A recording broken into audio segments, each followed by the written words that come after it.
Just on time, Clem. Just on time. Bum bum bum ba da dum ba dum dum dum dum dum. Is this thing on? This thing is on. Test Alpha, Alpha Tester. Beta Bravo, Theta Delta. Epsilon Gamma Mecha Alka. Faka Blacka Chaka Maka. It is for me. Oh, it is for me. Lab seems to be humming to himself. Yeah, this will be a mess, won't it? Thanks, Jonas. You're a great boon to my self-esteem.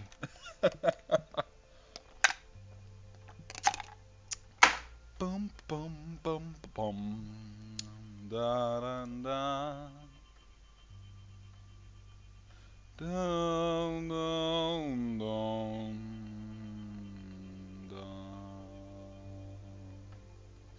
down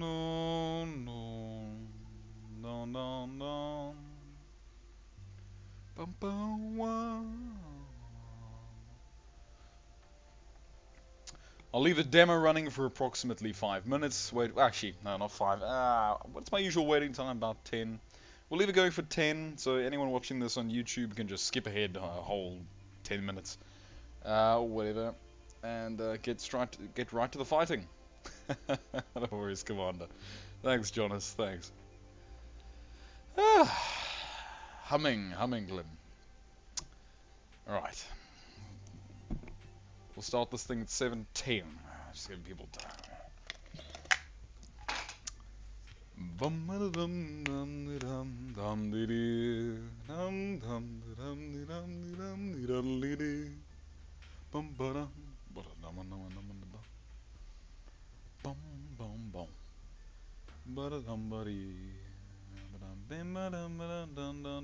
BRB, I see you there, Subble. Go for it, Subble. Oh yeah, fight boats. Hello, Mons. Good to have you here. Okay, this is actually good because Subble is going to get his food also. Oh, the music's gone. That's fine. We can watch ships tear each other apart. What are the LSN's stranger ship types? Owls, Craft having a fun time. The Ricochet Shim are throwing the Silicon again everywhere. The Error 101 faction not found having a ball of a time. The Composite faction, everyone's having a good old skirmish. Even the what do they call them? Even the Alphas of Orion having a fun time. Where's my? Okay, there we go. Okay, now I have my mouse. Fantastic, I can point things out. How useful. So, as you can see, I can directly dictate to you what's going on. For some reason, the spiky plants over here having a ball of a time with Arcus Union. And yeah. Okay. Dun dun dun dun dun dun ba da dum bum ba ba dum bum ba ba dum ba dum ba dun da da da da da da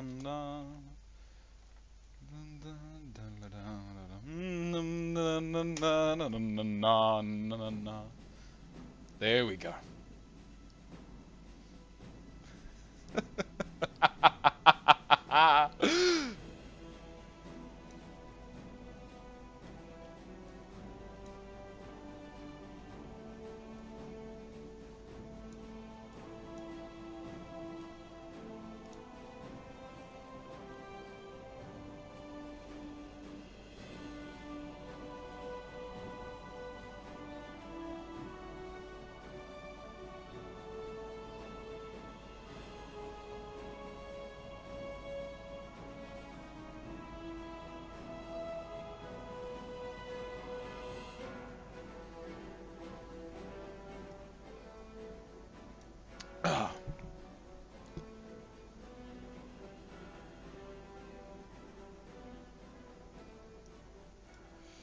Okay, that should probably be soft enough. Hello, Owl! Good to see you here, buddy.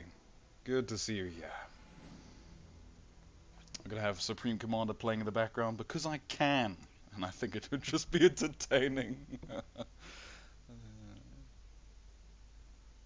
Yeah, there's a little BBA frigate. Your Owl, whatever your faction guys are called, Owl. Yeah, they're here, they're here. Let's go find something else. Let's go something else.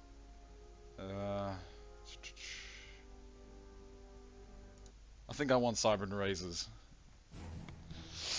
Yeah, that should be fine.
Okay, I'll pause that. Okay, so like I said, we're going to be waiting till 10 past 7. Then I'm going to begin, just to give people a little more time to filter in. And then we'll get it going. That should be fun. I've re-rolled a lot of the skips I did. Not every last one of them, but the bulk of them. Did I? Yeah, I did quite a few of them. So we're going to be starting with a couple there, with 7 people. Should be quite nice. And then, of course, at the very end, we're going to throw Splinter's gear fleet into the mix. It should be interesting.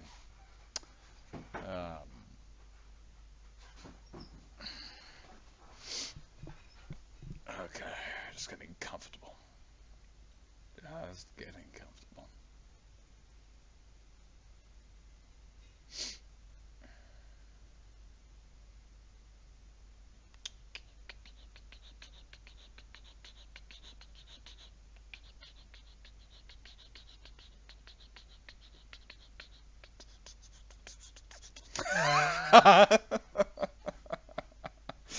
Yeah, Splinter. Yeah.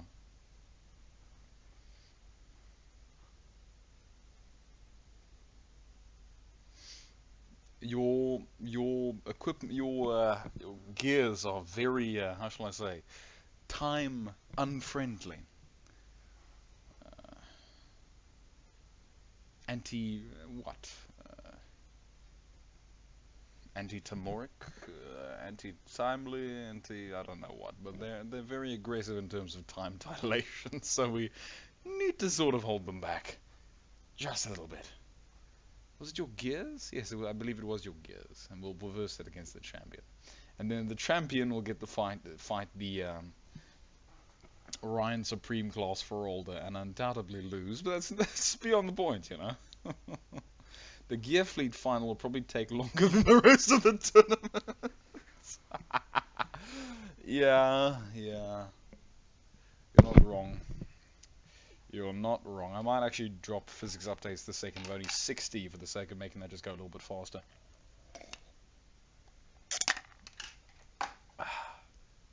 Yes, I have ice cubes and water here. It's quite nice.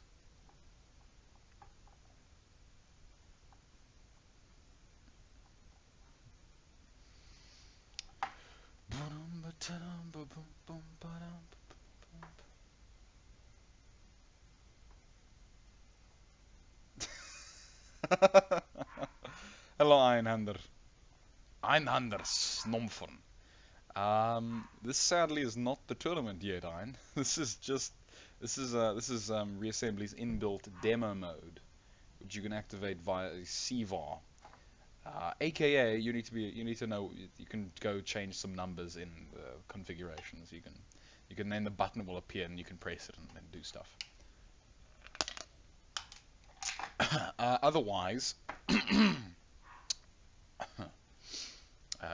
there are mods to enable it if you're not entirely sure what to do. But yeah, so we're just going to wait. Oh, it's actually 7:10, so I'm actually going to exit out of this, which oh, it's Danny. Okay, hello. Einhander Snommer. Snommen. I'm gonna call you Snommen from now on, Danny. It's basically gonna be. You do understand you've basically shot yourself in the foot. Ein Snommer. I'm a horrible human being. Anyway, let's launch Reassembly back up. Make this happen.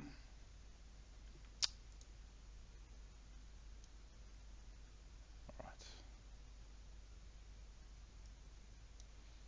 Yeah, autoplay, let's turn that off. Yo.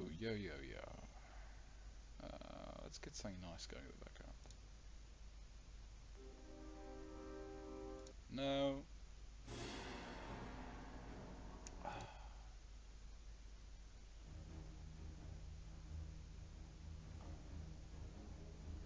Just trying to find something nice to have going in the background.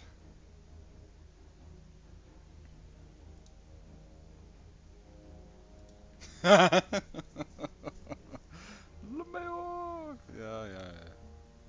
You better be laughing. The pain is coming your way very soon. What pain? I don't know. It's a metaphorical statement. Don't question it.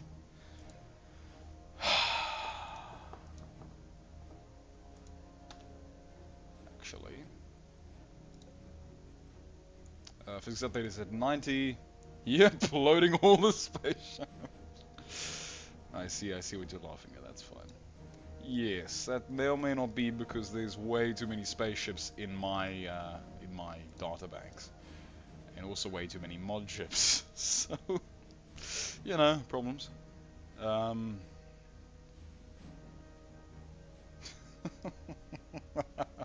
Oh, shame. Anyway, okay. Let's see.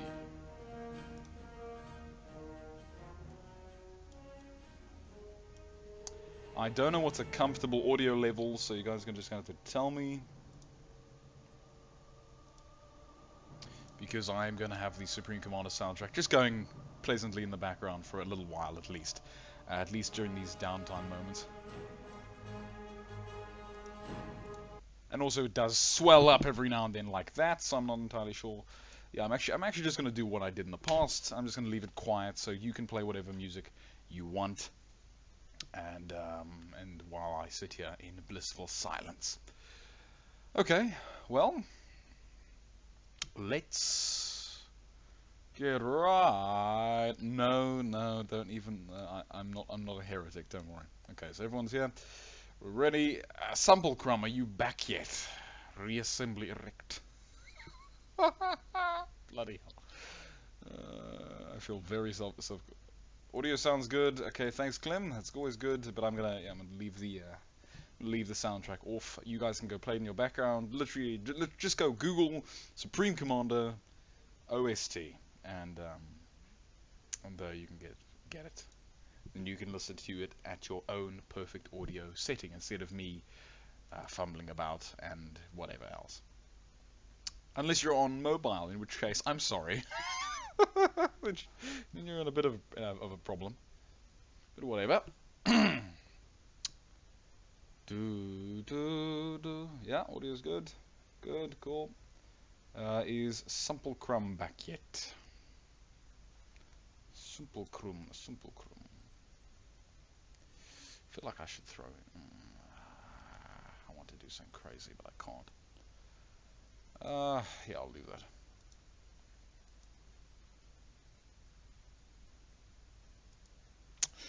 Okay, gonna give it 1 more minute. Just because I'm a horrible person that refuses to stick to the times he said. I said I'll only be waiting 10 minutes, then I wait for 15, because of course I do. Whatever, it's probably fine. Okay, 7:15. Right. Hello everybody, and welcome to the Reassembly Capital Class Tournament, Part 2. As you see, I've rolled back a few of the changes we made in the last couple minutes of the previous tournament, simply because I ran out of time and I was trying to, get through it before it was, past 12 at night, because I don't necessarily have all too much time sometimes. These tournaments do take roughly 5 hours sometimes to 4 hours, and that is a large time investment to sit here on my butt and do nothing. And alternatively not get rest. So, whatever, we're here now today and we're going to do it, finally. So, we have Mons with his Insecta Exterminatus fleet. Here's the Hercules, the Wasp, and the Gnat. And I say Gnat because Gnat sounds interesting than Gnat. You see there's a Gnat, so it has to be Gnat. EE, technically. It's the Gnat EE. Then we have the Terran Capital Bombardment Fleet by Klim Hazard. He has his Capital Bombardment, his Combat Frigate Mark II, his Missile Partner, his Distractor Drone. Then we have Simplecrum with Murderface, Anomaly, Psycho, Kiter Maul, Drone Evader, and Missile Cheaper. Then we have Wombology by Duke Slayer. He has the Orion class Right Hook. Indeed, Danny. It's an amazing ability that this game does have. Anyway, so this is the Orion class Right Hook by Duke Slayer, the Alpha class Brawler by Duke Slayer, the Beta class Brawler, and the Kind class Distractor, which I found very cute. Thank you, Duke. I like this little touch that he actually named the things accordingly. The little Kind class, the little fighter 250. I like that. It's very cute. Right. Then we have Waste 47 with the Space Vampires. Here's the Russia, the Bud Spacer, which is technically illegal. But I let it fly because it's not actually worth anything.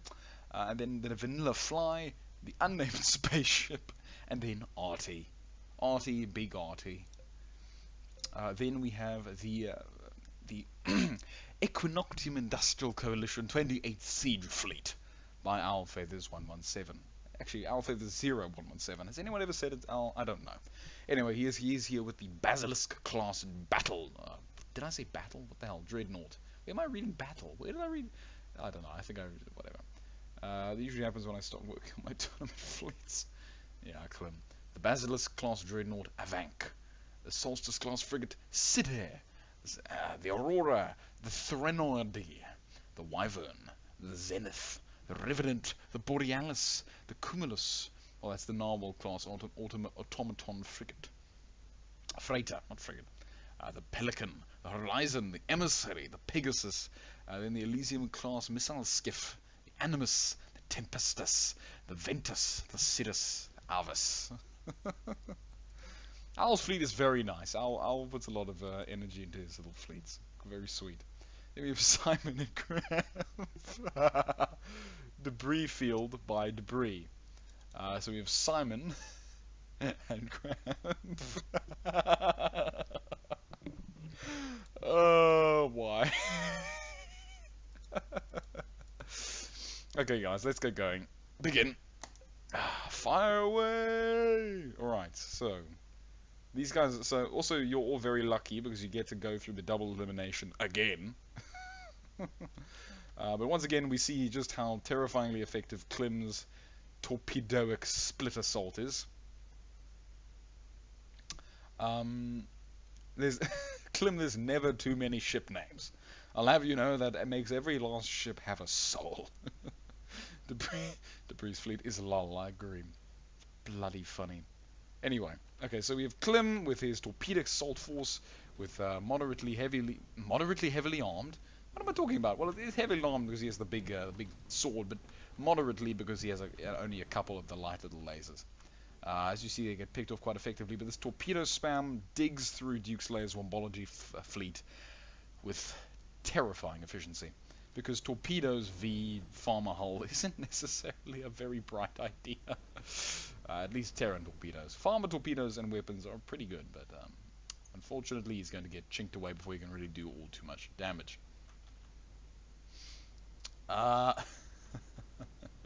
Woo, lad, that torpedo palm. Yeah, it's a hard palm to the face of torpedoes. Yep, ow. Yeah, so that's the second ship done, and the capital is actually going to go down very quickly. Now you see, it wouldn't go down quickly if this little module here was in the right place. I don't know why Duke made it. Whatever, you know. It was probably late. It was probably a slip of decision making. Probably he thought, you know, it'll work. But unfortunately, this happened. You know, he might still have a fighting chance if he had a weapon module on the other side instead of there. It's not like it's not like he couldn't afford it. He literally had that bit over there because he could, you know. Just anyway, the torpedoes. A bomb tree and a hard bomb to the face are not the same, Danny. I'm sorry. I'm sorry, Snom. It really isn't. Yeah, the torpedo shotgun is horrifying. Owl. Forget about scary. It's just all. Look at the amount of torpedoes on this thing. Its alpha strike is also daunting compared to its normal firepower. But as you see, because Duke Slayer did not have an equal split of weapons, because he just didn't want to, he's now unfortunately getting taken out. He doesn't have sufficient firepower to quickly nom through those things. As you can see, all of his lasers on point defense, so they are picking out individual targets. Honestly, I'd have a weapon set bank like this, also set on point defense, so it would just want to attack whatever was closest to it. Is it closest? I believe it is closest, but I'm not sure about that. Either way, Duke Slayer just lost, and he has his little kind class runners, which are very cute, and I'm glad he actually called them kind class, because, you know, just it makes my heart warm to see people respect my naming conventions. Oh, either way, it got hit by a couple torpedoes, because these little things have a few torpedo launchers on them, 4 of them to be precise. Which is quite a look at that! Look at all the torpedoes! Oh, Duke! Oh, Duke! I'm sorry, Duke. Anyway, Wombology loses the first round. I'm pretty sure we can assume that it will lose the second round. As we see the torpedo spam goes out in a beautiful line of... Oh my goodness. Oh, it just direct strikes that little kind class. Oh, shame. As you can see, he's come with a little... what's the word? Minimalist artillery ship. It's very cute. It's an artillery fighter. Oh, hello, Alexander Witt. Good to have you here, chap. Anyone else who's here, feel free to say hello in the chat, and I'll shout you out. It's not actually a shout out, it's more an affirmation, but regardless of such. Yeah, so these torpedoes are going out in a mad spree. Oh, okay, well, Duke might be in trouble this time if his main capital is on the side, and ooh. See, there's a heavy turret here in the middle of one of these big ships. I can't actually remember what the name is of these craft. I've now forgotten, even though I did read it, right? Or didn't I? You know, I don't know. Whatever. Either way, yeah. So this big turret is going to be able to chisel away at some of these smaller ships in quite a pleasant manner. Also, there's a big turret over there and quite a big amount of weaponry systems. So he can chew away slowly at all the ships surrounding him, while his main ship just does whatever his main ship is doing, which is literally nothing. Whatever. I mean, whatever. Doesn't matter, really, does it? Yeah, his smallest little ship, which is the cutest one, has 2 heavy turrets on it. It's very precious. Doesn't have much else other than the 2 heavy turrets and a few lasers. It's very cute. And a few generators. Only 4 of them, weirdly enough. Somehow, 4 is all you need to supply these massive turrets. Which I can believe. Um, yeah, but this ship is now finally getting picked into shreds.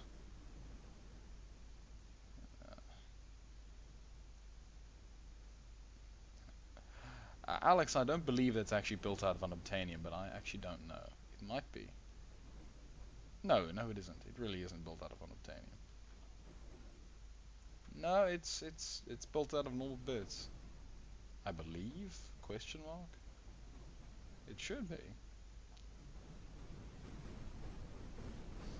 I mean, it isn't taking. It isn't. It's. Oh, hey, hey, hey. Some people are pretty late. I suppose there's some people who. What's Alex's bedtime? That's the question.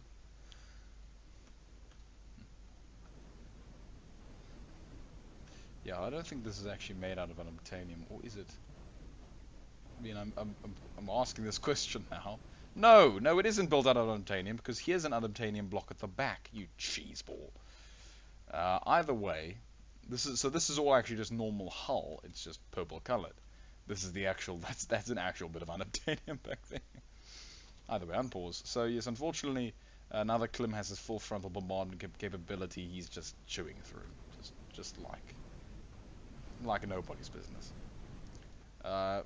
And once again, you can see that because Duke had an uneven weapon system on the wrong side of his ship, he had it all wiped out instantly and didn't have enough time and capacity to survive and deal enough damage to stop this thing from happening. Well, if the color betrayed me, says Alex. Yes, Alex, but that's why you need to adjust and assume that people are not going to come with the default color scheme. No, I'm sorry, shame. But yes, it is a similar enough color to unobtainium to be misconstrued as such, but no, that would cost way too much. The amount of weapons he has on these things anyway belies the fact that he hasn't actually spent it all on unobtainium. I believe it might actually be scale 4, maybe not scale 4 rectangle, but it's something big. Either way, there goes his main ship. Oh, shame. And now the little Bubby one has to fight. Oh, Bubby, no, no. Makes me so sad, you know. Anyway, I mean, we can just call it kaboom. There we go. Okay. Now, Duke has one little kind class shippy here. It's so cute. It's pew. The card landed its hit. So proud. Look at this. Yeah, I'm using the little thing. My goodness. It got obliterated. Yeah, Danny, you must, camouflage your ship so your enemy don't know what you built out of. I mean, the only problem is that the AI doesn't care, but that's beyond the point. Make one thing look like something else. That's only useful against people, though. Kaboom, indeed. Oh, it's scale 5 armor rectangle. Okay, if it's armor that it's built out of, that makes sense also for the weight. Fair enough, fair enough. I forgot that the farmers actually had, like, 0 cost armor, in air quotes, blocks. Either way, here we go. We have Simon and Graham. We have Debris versus Murderface and Psychonauts by Samplechrome. I like that they both came with the same naming convention. This orange and then bracket name, and orange and bracket name. Quite cute. Now here's a psychology test. When I said orange bracket name, which one, the left or the right, did you first think I was talking about?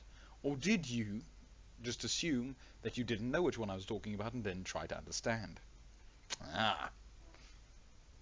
Then you know which side you're biased towards. I guess. Hashtag not an actual psychologist, but anyway. So Debris' mobile torpedo annihilation ship is doing pretty well against these little craft. He's chasing them down, and the thing is that since his missiles go just everywhere, they do a decent amount of what I call collateral Armageddon, in terms of they just hit things they didn't even mean to hit, but end up doing something useful. In the meantime, Sumpelcrum's main ship is here. Just kind of chilling and lobbing torpedoes into the nether. I assume there was a little ship there, but there is not one now. Oh yes. I forgot that Sumpel had torpedoes. Oh, those torpedoes just grazed him. So Debris' main ship, thankfully his spaced armor is actually taking a good amount of those missile hits quite effectively, it looks like. But he is getting slowly chunked down.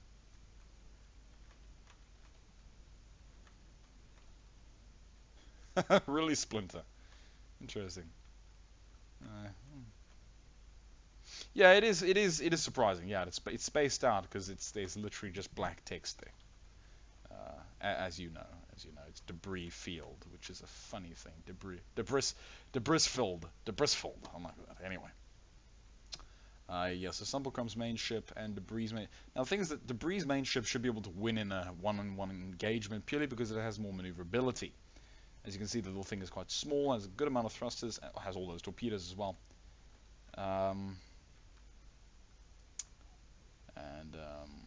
Sumpelcrum is a lot slower.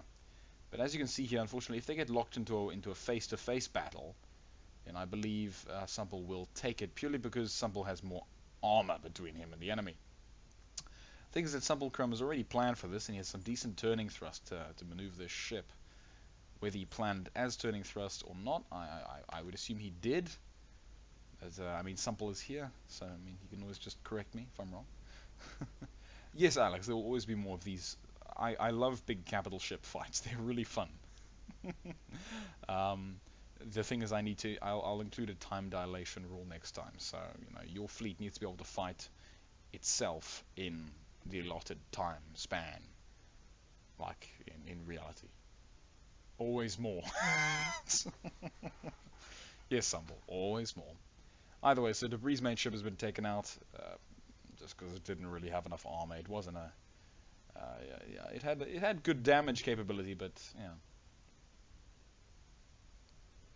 Turning armors and slat armor. Turning thrusters and slat armor for days. Yeah, slat armor. It's an interesting tacticality. It gives you greater size at a slight reduction of weight, and it gives you an interesting survivability factor. Anyway, so Sumpel has basically taken this because there's no way Debris' little ships could recoup the point cost, nor do enough. Jeez. And Debris' little chaser craft. Oh, yeah, Debris' chaser ship is vicious against small ships. Really fast and has that proton sword, but unfortunately it wouldn't be able to take out Splinter's Sumpelcrum's main ship. I keep saying Splinter. Well, I mean it's Splinter or Sumpel, so I guess it's similar in some way. Whatever. In the next tournament, I might allow I'll definitely allow some raid submissions. I actually have a raid submission from from Saya. Although who it's actually from, I'll leave ambiguous because that's always fun. So I do actually have a raid submission that I'm going to verse against the champion as well. Sorry, I've got little bumps on my hands from going down the Orange River, and I think my gloves or something gave it to me. I have the little bumps on my hands and feet, and they're quite itchy. I put fungicide on them, well, antifungal cream, I should say, not fungicide, but you get what I mean. Just to kill whatever is causing it. But it's damagey, so if I do this every now and then, you know exactly what it's from. It's just so itchy and a little bit sore to scratch. Anyway, Sumpel and I will go get our showdown after all. Yes, Clem, I'm actually quite interested because your two ships are very similar in at least structure. They're long, daunting craft with a big array of torpedoes, though Clem, your ship has vastly more torpedoes and therefore I believe will cut through Sumpelcrum's armor with relative ease. The only issue, Clem, is that your ship has bigger arms. Anyway, poor Debris here is trying to deal with the enemy. His torpedo spam is very effective at dealing with these assailant ships, but the problem is that the assailant ships are quite maneuverable, and there's so many of them that they can kind of gang up and fortunately pull prioritization away from the AI. This is unfortunate. I will be interested to see what people try to do with the AI when it finally comes out as a moddable in a modding capacity. It should be interesting. People, that have been griping about it for years can finally, try their own hand and see if they can make it better. Which maybe they can, maybe they can't. I don't know. But regardless of such, yes. So Debris is successfully taking out a lot of these small ships, but now he seems to want to engage Sumple's main ship, and the problem is that Sumple is turning, but the thing is that if Debris can get a good amount of shots on Sumple's turning thrust, he will severely reduce Sumple's ability to deal with him. The only problem is that Debris needs to get the hell out of the way before Sumple's primary torpedo spam hits him. Because although and here goes Debris. You see, he takes a couple torpedoes, and the thing is, his ship is not resilient enough to stand up to the amount of torpedoes and missiles that Sumple has on these other ships. I mean, you can see these smaller support ships have torpedoes and normal missiles. But whatever.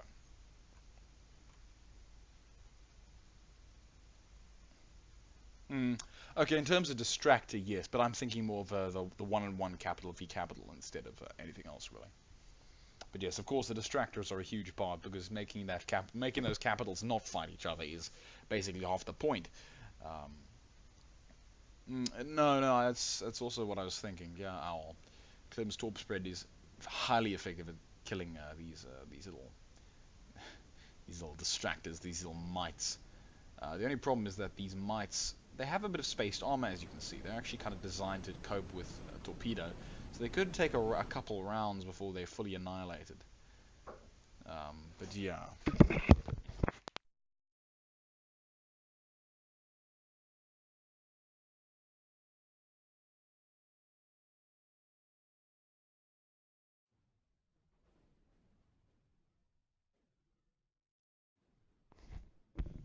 Jeez, interruptions. Okay, yeah, so whoever won. So Sumple won. But yes, it'll be interesting to see when it happens. Either way, Debris, you get one last chance against the Wombology by Duke Slayer. Now, Duke might actually have a chance because Debris does not have that much HP on his main ship. His other ships have, once again, a decent amount of HP, but well, comparative to his size, but they're going to be chewed at from the side by those weapon emplacements. As you can see, they're being taken out quite rapidly. But if Debris' torpedo ship can find it in itself to target an enemy ship and open fire, and if his little distractors can buy him enough time, he can win. Although, okay, he's getting sandwiched between the three husks of these ships. Those torpedoes are going to cut through to that juicy command center, that core, very quickly, unfortunately. Also, he's getting his butt pushed into the open maw of this mega ship, and his primary weapon systems are going to start to chop away very effectively at it.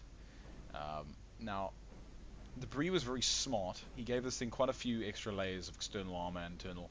And the thing is, that the first thing the enemy are going to hit are his thrusters before they hit his weapons, so you can't detooth it very effectively.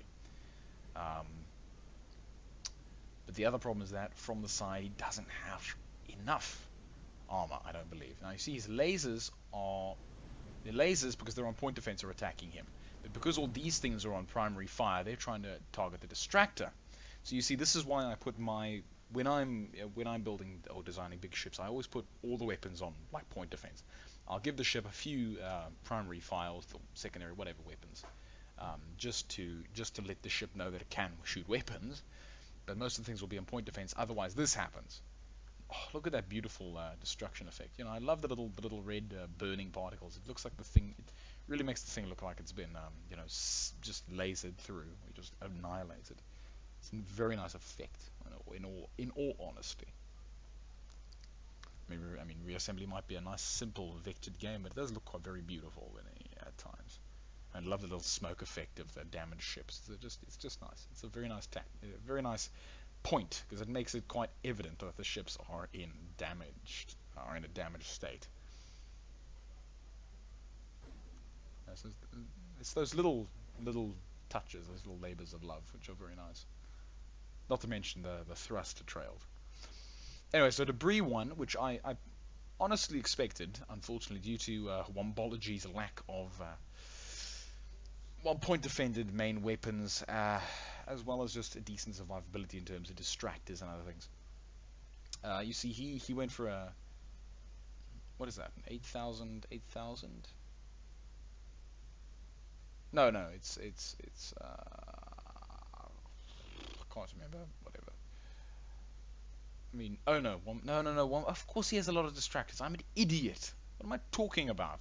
It's because they're so green. I can't actually. I don't even notice them when I'm all the way zoomed out. But I mean, it's these little guys. Why do I not even see them? Well, okay. Well, they're not. The problem is that they're not actual distractors. They're support ships. They're bombers. But then we don't have any fighters, and that's the problem.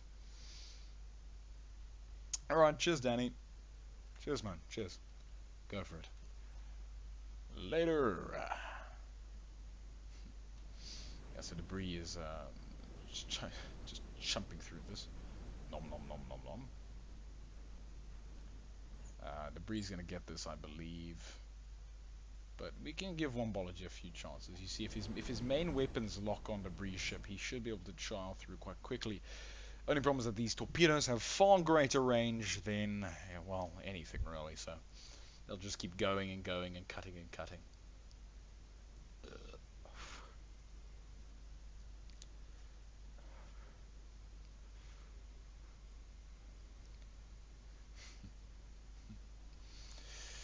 Hey, and all the point defense in the world can't stop these damn rockets. You can see these lasers trying oh so heavily. They're stopping a lot of stuff, but they're not stopping everything. But I mean, I say that they are doing quite a decent job. I think those missiles just have way too much HP. As you can see, a lot of the distractors have buggered off elsewhere.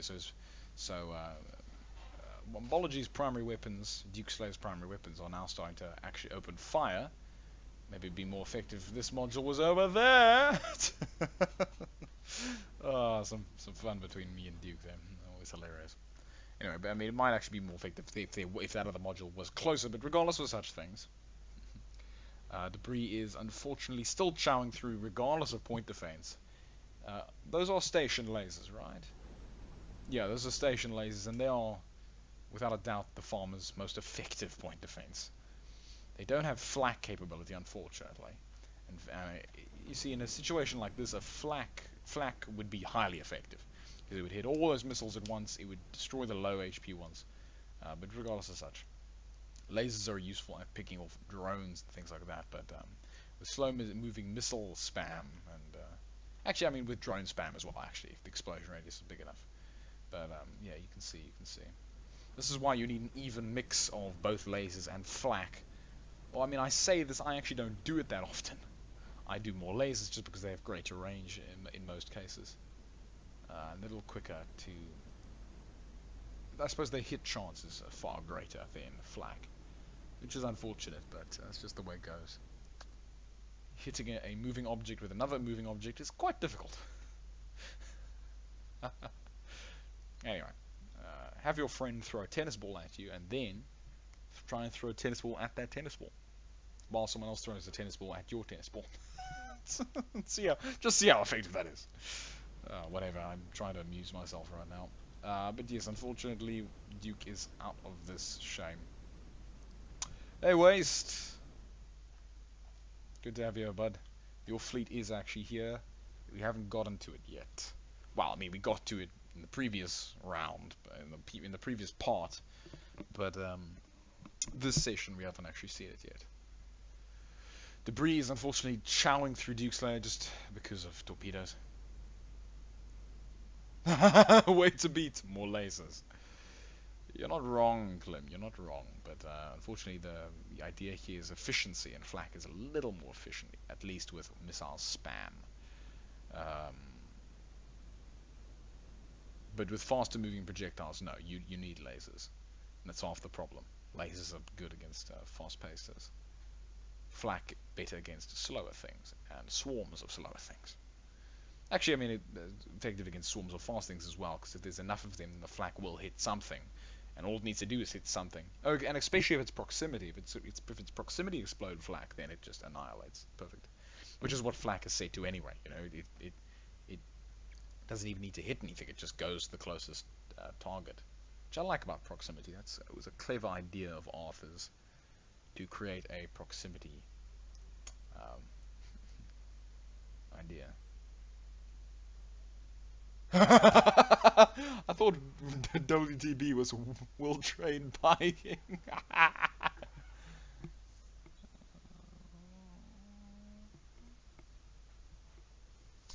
Okay, I see. Willing to buy more lasers. Willing to buy more lasers. There were so many meanings. You are, Klim, you're supplying 3 letters and expecting it to have a set meaning, but those are 3 letters with an infinite array of how shall I say, wordonomic configuri. Anyway, here we have Waste 47 versus Mons, and Mons should be frighteningly effective against these small little assault ships, purely because his burst pulse is scary. And as we've seen before, Mons does very well against missile spam due to this burst pulse. Just the burst pulse nonsense is what I call it. It's just beautiful. I mean, look how many there are. Just skrrra, skrrra, pa pa pa pa pa. Big Mons. Yeah, farmer missiles could have been better than the CH3s here, I think, says Alexander. And I don't disagree. The thing is that, you know, it's, do you want your weapons to be counterable by point defense? The thing is, a lot of capitals had a hell of a lot of point defense, especially in the case of Mons here. So I think the guns were a better idea. Okay, it's supposed to mean want to buy. Thank you, Mons, for stepping in. So yes, everyone is a little bit puzzled, I suppose. Yeah, Mons did beat Waste 47. Pure Waste couldn't get any damage off, because look at this beautiful burst pulse madness. Oh, it's gorgeous. I originally attempted to do some burst pulsiness to try and deter, to try and fight swarms. Does anyone remember the age of swarms, when people had P limits but no ship limit, and so they could just have like 200 tiny little craft with little guns and missiles and just kill everything? I remember those days. They were awful. And Mons' ship would do incredibly well against something like that. I once attempted to basically do what Mons did, but my ship was a little less effective. The triangle format for this is incredibly powerful. Regardless of what it's supposed to mean, Mons, I think we all know what it should mean. Way to beat.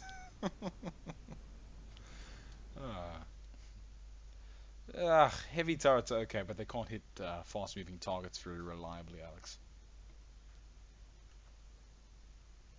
So really, it's just a good complement of everything is always a good idea. Everything in moderation, but everything in equidation, I would say. Just look at the point defense intensity at the front here. It's just beautiful. And in these few seconds, Mons should rebuild a lot of his stuff. Yeah, and get some good hits at there. Oh, very nice.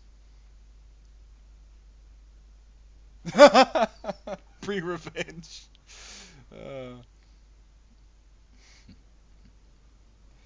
You're right, Clem, but the thing is not very easily. And we are talking before the time of swarms. I mean, before the time of tractor beams. Swarms were an age-old tactic. A Zorzakian tactic, dare I say. But yeah, anyway, yeah, so Mons wins this, undoubtedly. And just boom. Those things these little ships, unfortunately, can't do very much. Especially when they get in range of Mons' capital. Kaboom. I wouldn't necessarily call it close. I mean, Waste did get some decent damage off on Mons' main ship, and on his support ships. But the thing is that the moment Mons' point defense is able to fire, look, here's the thing: Mons has adequate point defense to deter missile Armageddon, and adequate turreted weapons and railguns and antimatters to deter any of the little ships that get too close. So his primary ship is pretty much invulnerable in most senses, in terms of can't be how shall I say, bombarded too easily. Just as you say that. Yeah, Splinter. I mean, you can see Mon still has his 2 support cruisers. Well, his Alpha Claw failed to revenge. Maybe we'll base Triumph back to the present to enact his pre-revenge. Funny Duke ship. So I'm shooting the wrong. Yeah, simple. Yeah. I mean, yeah. Duke's ship wasn't reliably configured. I see Mons is taking some hits at the back because, I mean, his point defense had to be focused at the front. I mean, that's where the enemy was going to be, and it's not a bad decision. But unfortunately, in this case, Mons might actually lose it. Oh, yeah, he's getting heavily pounded. And if he... Thing is that... fail finish. Yeah, Waste was getting some very good hits in there. I agree. Fail Venge. I like that, Splinter. I like that, Splanger. For anyone who doesn't know, we have a variety of names for Splinter, which are names of both insult and affection. Yeah, I'm eating ice cubes, sorry. Okay, now is the point where Mons wins, simply due to point defense superiority. You see, the thing is that this spray of little missiles can't distract the point defense from the torpedoes, because all the bullets are going everywhere. So in the end, it has a nullified effect. I mean, sure, the missiles might get there, but I don't know.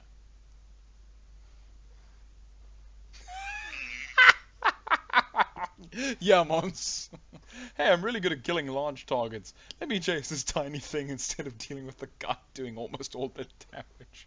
My capital. Yeah. That one little distractor, MVP. Yeah. Hello, Lemonade Man. Welcome.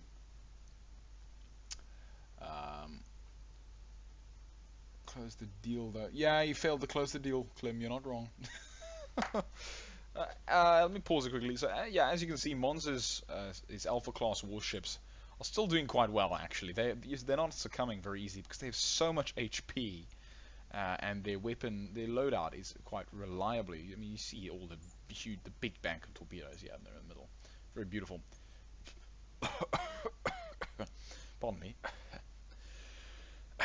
Whereas Waste doesn't have any of these. It doesn't have any big Alpha class ships, so he just has his capital. And he doesn't have any support for it, really, in terms of anything else. Mons just has his capital and his support and a few little distractors. And actually, these aren't even Alpha class. Sorry, these are actually Beta class because their cost is 3,000. But very clever Mons because he has these support ships that are quite big. They're good HP soakers. They are the real distractors. Because if everything were to come at Mons' capital ship at once, I don't think it would survive very easily. But also, because Mons made 3,000 P distractors, it meant he could spend a lot of resources on some extra little ships. Either way, there goes Waste's main craft, because Waste does not have enough HP really to deal with Mons' full frontal Eye of God setup. Well, it's not actually an Eye of God setup because it doesn't have proton beams, or shall we say protein beams. Dear God, why?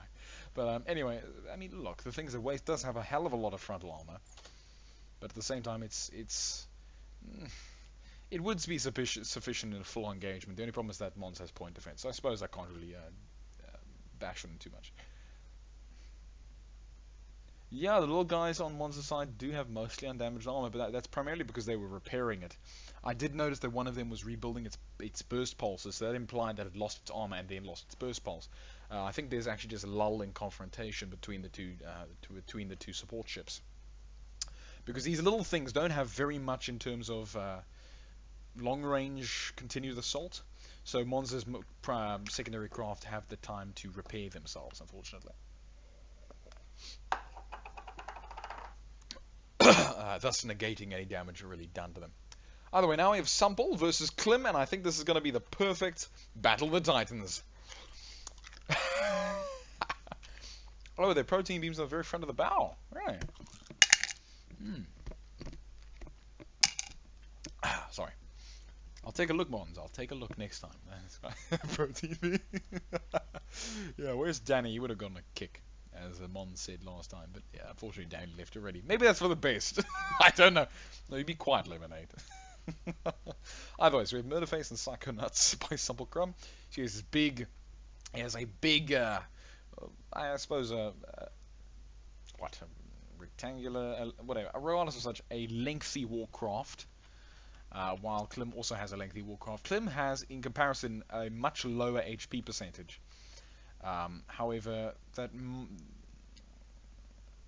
yes, and the thing is that, no, what was I going to say, however? No, I was just going to say that, however, because Simple Crumb is the spaced armor, it might give him the appearance of more HP, but in reality, no, he just has a hell of a lot of HP. That's a lot of stuff.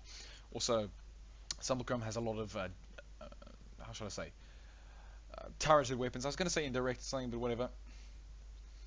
A farmer station tournament, having a main station costing and some support ships to the station can fabricate using solar panels and seeds. Now that would be interesting, Alexander, but there's some problems, and I'll talk about it later. Just remind me, and I'll give my thoughts on that. At the end of this, Alexander, just remind me, and I'll give my thoughts, because whatever. Either way, so Klim has a hell of a lot of sprayed torpedoes, so let's just let it play out, and we'll talk about it. So you see Sample's primary torpedo bombardment is coming out here, and the only problem is that Klim has a lot of point defense, lasers, in a sense. But if Klim gets hit along, his arms are very fragile. Let me put it that way. But yeah, of course they would be enabled, Alexander. Of course they would be. I mean that goes without saying. But there are other problems that could reside from it in terms of. I suppose it could be quite interesting, but I don't know. Like if that were to be the case, then I'd want to have some asteroid fill on and make it a little more interesting. Anyway. Because, I mean, if we're going to do a station v station, then you might as well just be doing...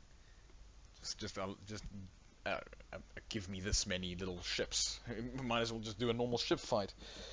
But, I mean, I suppose the idea is, whose station is more survivable. Either way. So, Klim and Symbol are kind of locked in this dance of dread. Klim's distractors are winning the war, it seems. For the most part. So it's 17 v 25. Although Simple Crumb does have more points invested in his ships than Klim does. Could be interesting.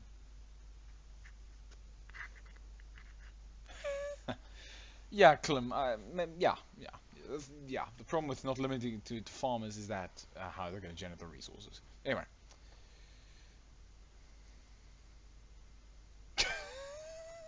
Lemonade, I'll leave that up to you, buddy. You should make that.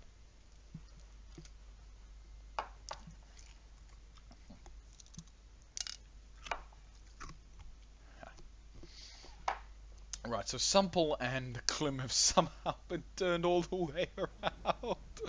As you can see, Klim's distractors are unfortunately terrifyingly effective, and Klim's primary ship is still spreading torpedoes across the field in a terrifying array.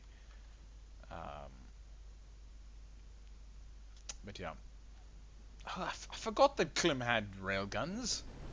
Oh, I'm sorry, Simple, but this is it for you, my friend. Boom. Shame, chap. I hope you would do quite well because just simply due to the HP disparity, but yeah, the torpedo amount and the very good distractors. The distractors are really well made because of the lasers and stuff and torpedoes on the distractors. The thing is that Simple Crumb is doing the same thing anyway. I mean, he has torpedoes, but then again, he only has torpedoes, but he doesn't have any proton lasers. But then again, his ships are meant to run, not to brawl.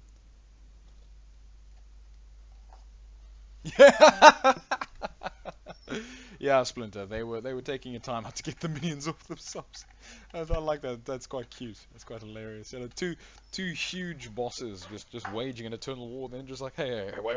The guy's like, what? It's like, should we just get these little guys off ourselves? The other guy goes, yeah, I think so. Let's peace for 5 seconds.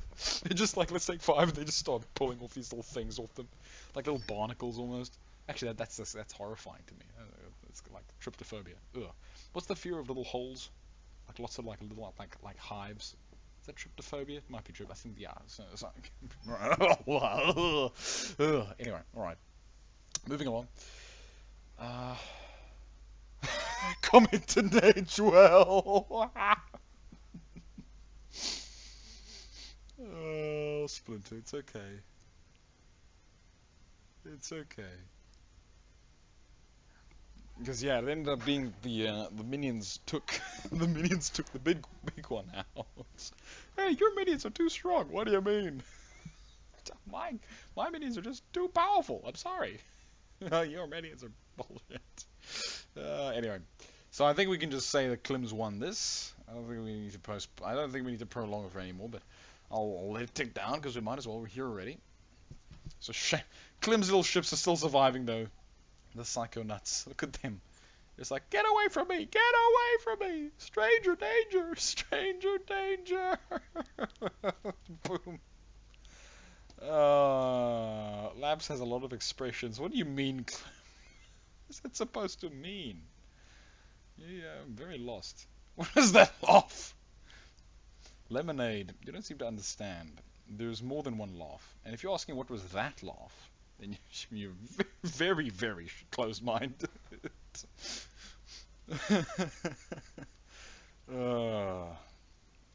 Anyway, Klim, you're getting distracted immediately. Why are you doing that? Strangle just.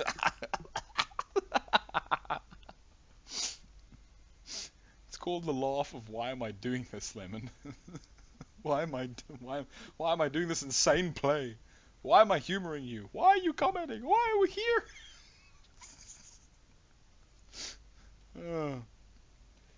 Well, you almost only see Terran because everyone almost only builds with Terran because they're fun and they have quite a few options. The farmer do as well, but the farmer are just so slow. Har har har. Shut up.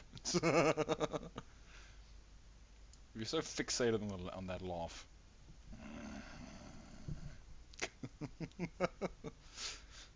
Oh, it's okay. It's okay. You're allowed to find it funny. Anyway, so once again, Klim and Sumpler kind of have this mutual agreement of, let's just deal with the minions first, and then we can face it off. Either way, yeah. I mean, is anything different going to happen? No, Alex. The problem with farmer super thrusters is that they actually have a decent amount of HP and they are super thrusters.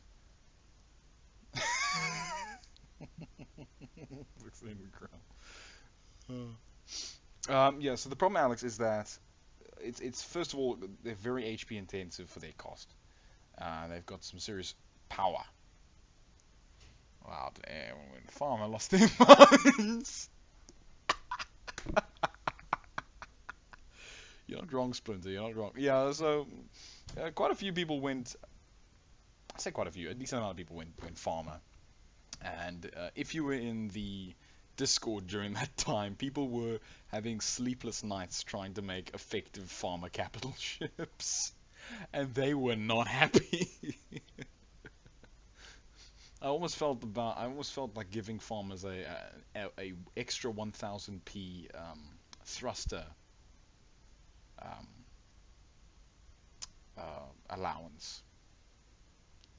Just to use on extra thrusters for their capital ship and stuff. Just because really the limiting factor with farmers is speed.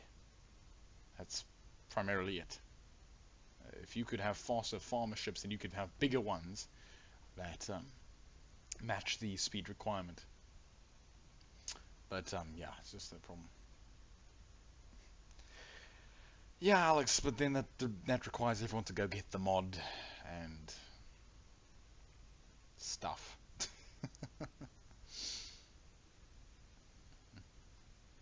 And I mean, if I'm gonna mod that, then I might as well just mod the normal thrusters to have better thrust. You know, make them comparable to Terran. Oopsie, yeah, Sample, your ship is kind of fiddling around. The poor thing. I can't remember, Alex. I really can't. Can't remember what tournament you ever got fine. Ever got fine? That sounds like you've never gotten far at a tournament. So what I mean is I don't know if you ever have, or if you have, I don't know where and when. I don't know. I don't keep track of these things. I don't keep track of these things all too much. But yeah, sadly, Sample, you're now getting consumed from the flank. Okay, Lemon.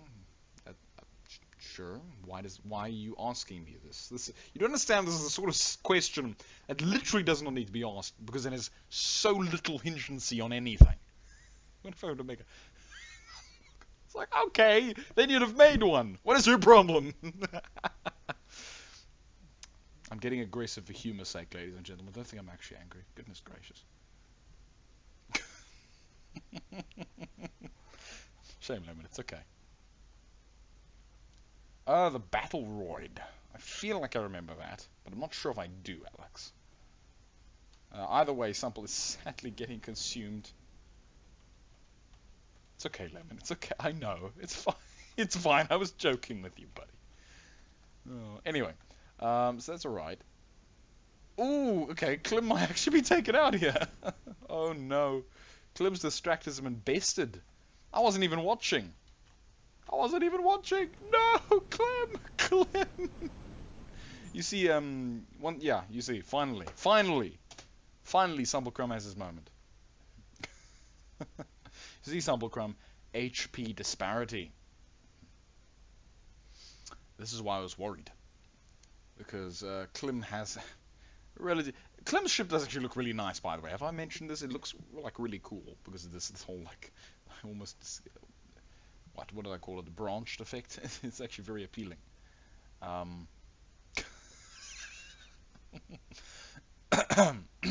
Anyway, all right. But yeah, it's actually very appealing. It gives the torpedoes an excellent spread. I think we've all mentioned this. We all know it. Klim obviously did not have enough milk. His calcium density was incredibly low. His bones were just supple and squishy. Yeah, so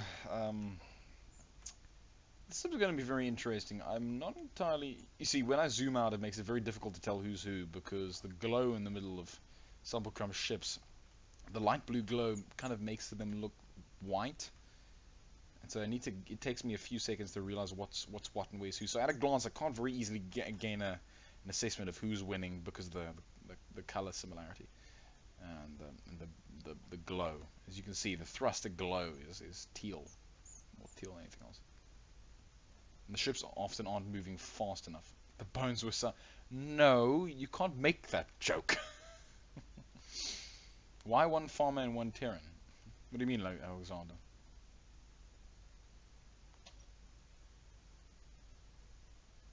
Yeah, I was also quite surprised that Sample won that.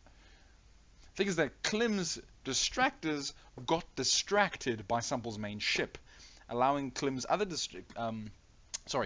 I'm saying exactly what I mean. Klim's distractors were distracted by Sample Crumb's Orion class, by his capital ship, alright? Which meant that Sample Crumb's distractors could take out Klim's other distractors, and therefore be dominant on the field and then come in and take out Klim's main ship. You see, if Sample can survive long enough against this minion entourage that berates him, basically, constantly, look at this. It's quite hilarious, and I suppose in some sort of way it's very cute. It's just like, I'll get you with my laser! But as you can imagine, if Sample Crumb can survive against that, and his support ships can take out Klim's ships, then Klim is in a bit of a problem, because Klim can be, I wouldn't say easily surrounded, because he does have all those rail guns, which can effectively chomp away at enemy ships, but he can be turned around, he can be attacked from the rear, and he's relatively weak there in comparison to Sumpelcrum. Although Sumpelcrum is about to lose his main ship. He's about to. Yeah, Sumpel can't save himself like this. Boom. Yeah, and that was very unfortunate. I feel like people should use proton swords more often. Photon? Are they photon swords or are they proton swords? No, they're proton swords.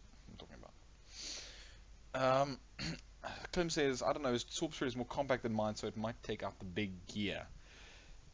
Yeah, you're not wrong.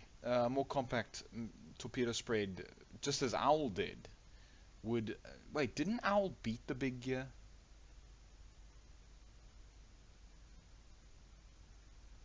I seem to remember that happening. Yeah, Owl beat it like twice, so technically isn't... whatever, we'll think about it later. What did Splinter say? I wonder if I do better against Sumpel, Alex, because Sentinel can go fire. What Splinter said, but also no, but also Tink, says Owl. Yeah, Tinkerell are badly. I won't say badly banished because they're a cool faction to build with. You have modular weapons. I mean, that's really cool. It's just that those things turn into instant sniper death weapons very quickly. It would be interesting if Arthur had made a modular turret to the same effect that Tagho, and I never realized how to say it, Tagho or Tagho. You know what I'm talking about? The guy who made Arcus Union, like he does, because he has modular weapons. He has modular turrets. You know, if Arthur had done something like that, it would have been very interesting. But I do enjoy the fact that Arthur made, you know, actual proper modular weapons. It's just kind of wish he had done it with lasers as well. That would have been so cool, man. Like modular lasers, mate. Be so awesome, mate. So awesome. Anyway, yeah.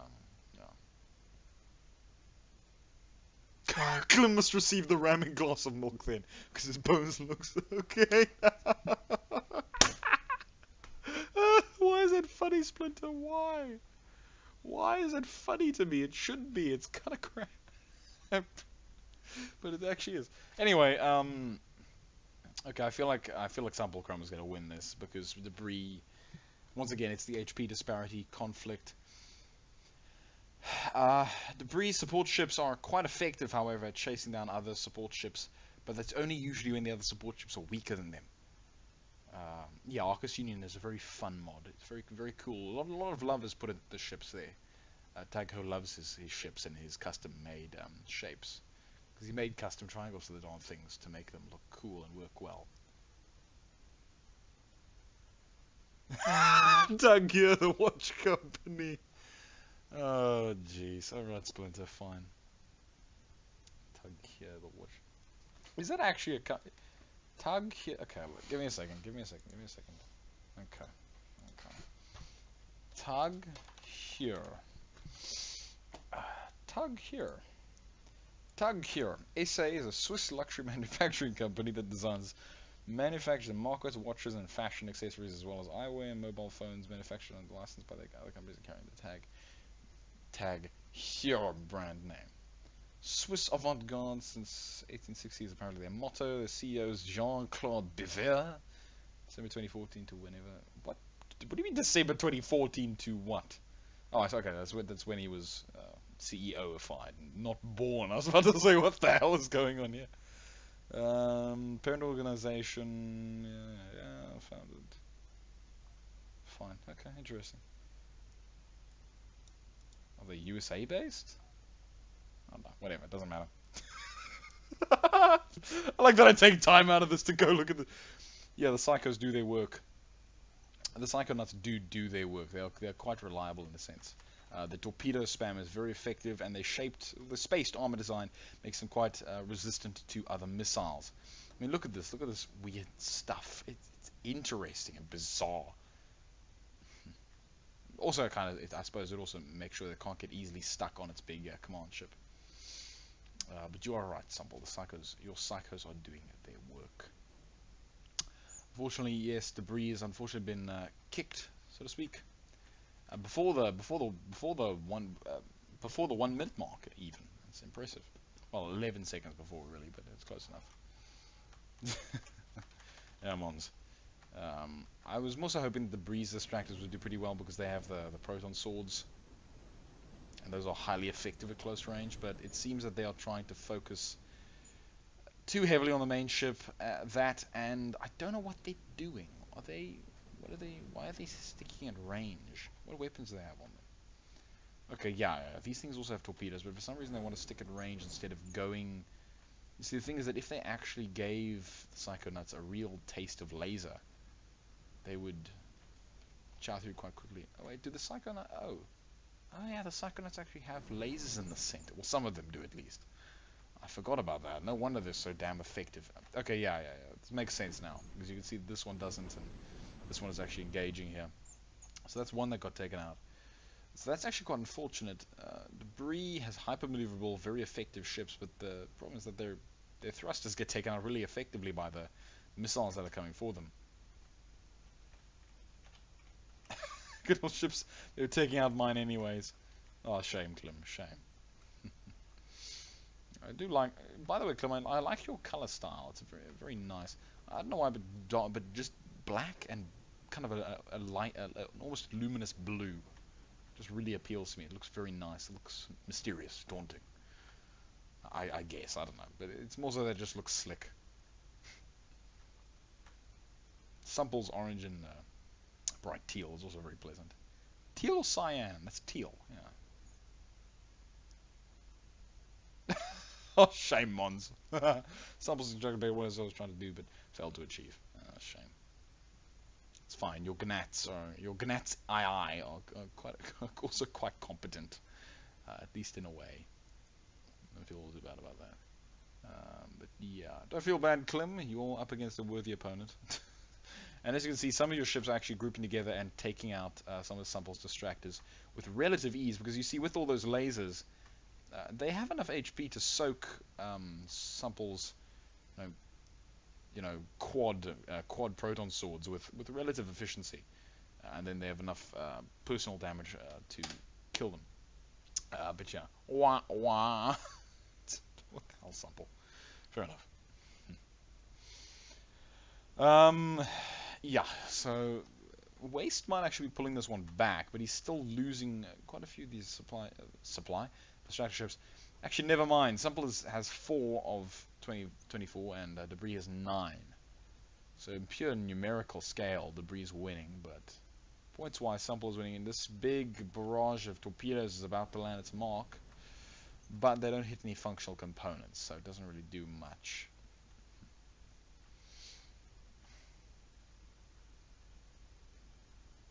Am I saying Debris?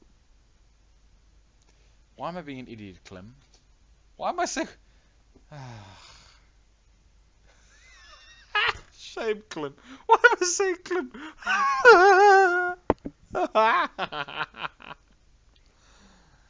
I am an idiot. Does anyone remember when someone put physicist into the chat and I couldn't read it because I was thinking of psychic? And I said psychicist. Dear God, it's one of those weird moments where I know it's Debris' fleet, but I seem to think that Clem is responsible for it. There's a weird cognitive dissonance here, and I don't like it. It's very concerning. Am I going senile before my time? Anyway, yes, the Gnatsi, like the Roman. Gnatzii? It's the Gnats. It's the Gnatii. Gnatsi. Yeah, Gnatsi. I like Gnatsi. No, it gets too close to Nazis. I think we shouldn't use it, Mons. Just personally. I guess. I mean, it's probably fine. Let's just use it anyway. Who cares? Okay, so Simon and Carp win by Debris. Good old Debris. But he's going to go in for another round. So, finally Debris wins. Gets a good old... You see, this, this is maneuverability versus heavy armor, mass torpedoes versus careful torpedoes and guns. It's an interesting combat setup.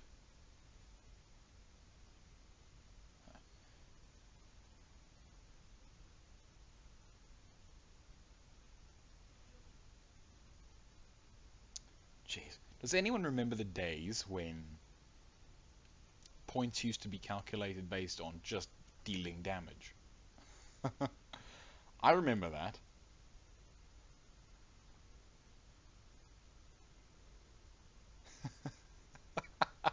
Yeah, Mons, yeah, fair point. Certain individuals can go take a long walk off a short beer. You're not wrong. You're not wrong. Not wrong, not wrong at all. Anyway,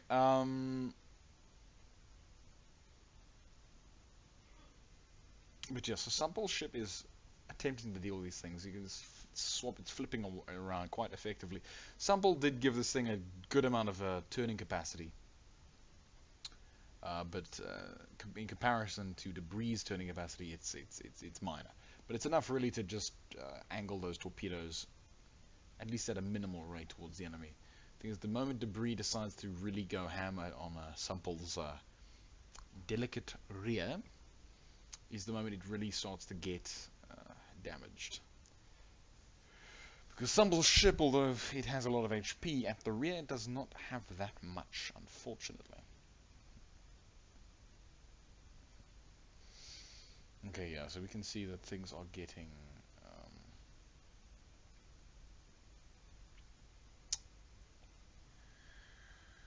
interesting. Debris has lost the bulk of his distractors, which implies Sample Crumb is going to win this, unfortunately. I say unfortunately. I remember when points came from just dealing damage and points were only awarded the ship survived. Part of the reason swarms were so great. You design your ships to be hard to hit, but get one hit. Yeah, exactly, Mons, yeah. I'm personally very glad that it was changed to you actually have to hit modules. Because, I mean, the thing is that you actually need to hit stuff that matters. You know? You can't hit armor and then say, woohoo, I've done damage! Like, okay, you did damage, but did you do damage that mattered? Was, I suppose, really the point. And yeah, it nullified swarms being so effective, because it made kiting with an ineffective ship way less viable. Like, your ship actually had to be combat effective to get points, which I feel is not a bad idea, you know. If you're trying to defend your country, you don't get points by shooting at the ground the enemy owns. You win by shooting at the enemy. You're right, you know. So I'm very honestly very glad. Deluxe Rob was very unhappy about the point changes, and that's primarily due to things like troll ships. Because with troll ships, it really screws them over, but with swarms, it really helps them.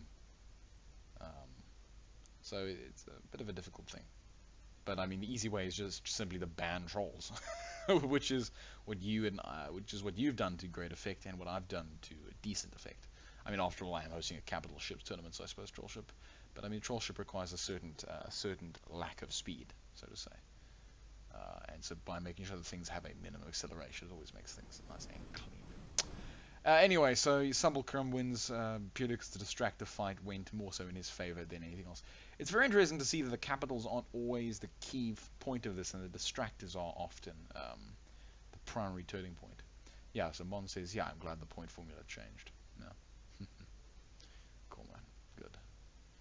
Good, good. Look at this torpedo. Good, good God. Beautiful. God, you just watch it take off the side of one of Mon's little poor ships. Even by shooting at the enemy wisdom. Shooting at the enemy wisdom, yeah.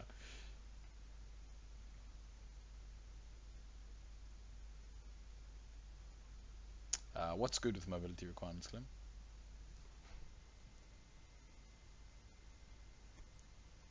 Okay, I suppose some types of troll ship, but the things that they actually need to... If you have any sort of runner, then that troll ship's never going to get a reliable hit on you in certain circumstances. I mean, this is basically a mega troll ship fight because you have the big capitals. Anyway, I should actually be focusing. Sorry, Mons. Sorry, Owl. I'm not even looking. So we have with the Equinoctium Industrial Coalition 28th Siege Fleet versus the Insecta Exterminatus by Mons Boobers. And of course, the Equinoctium Industrial Coalition 28th Siege Fleet is by Alphethus, of course. Alphethus 0117. These are both very cool dudes, as we all know, and it seems their capitals have once again made a mutual agreement to deal with the minions before dealing with each other. Yeah, Owl is doing quite effective because he has that primary torpedo swarm.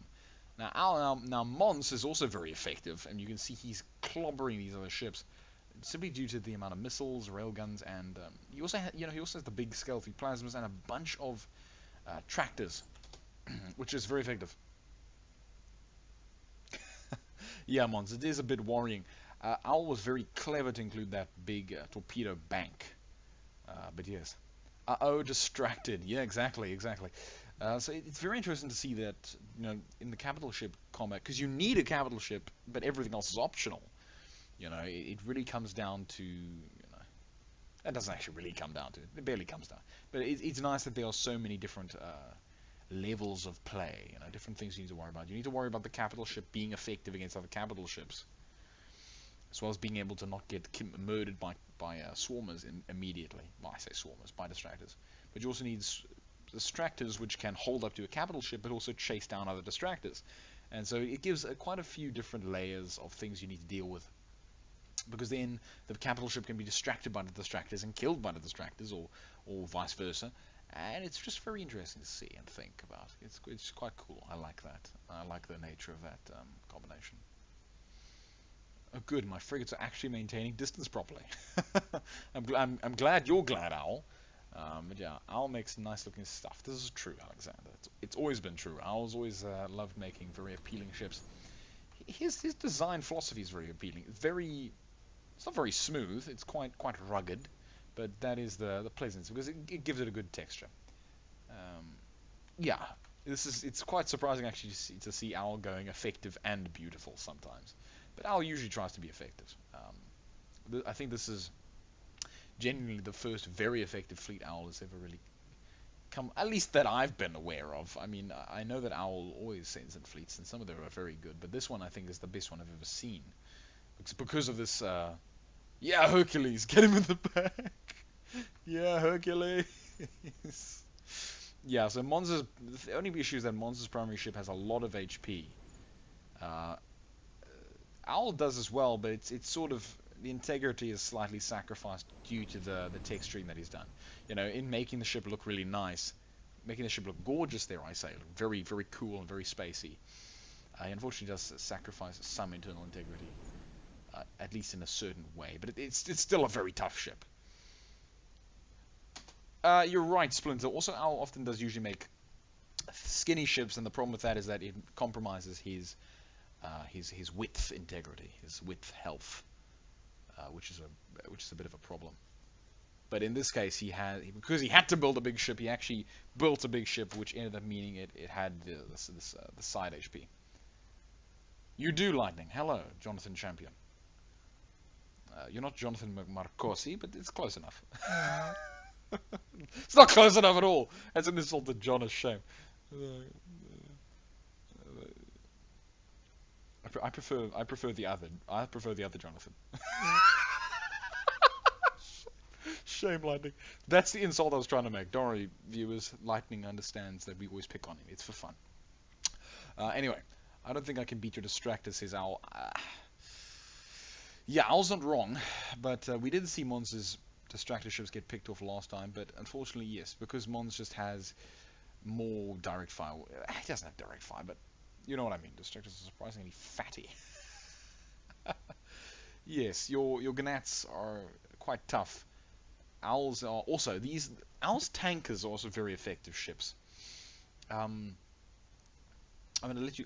I think I've let you guys in on the secret before, but Owl's tankers are actually a little bit too slow, just by an infinitesimal amount. They technically should be disqualified, but because I'm a horrible human being, I just let them through.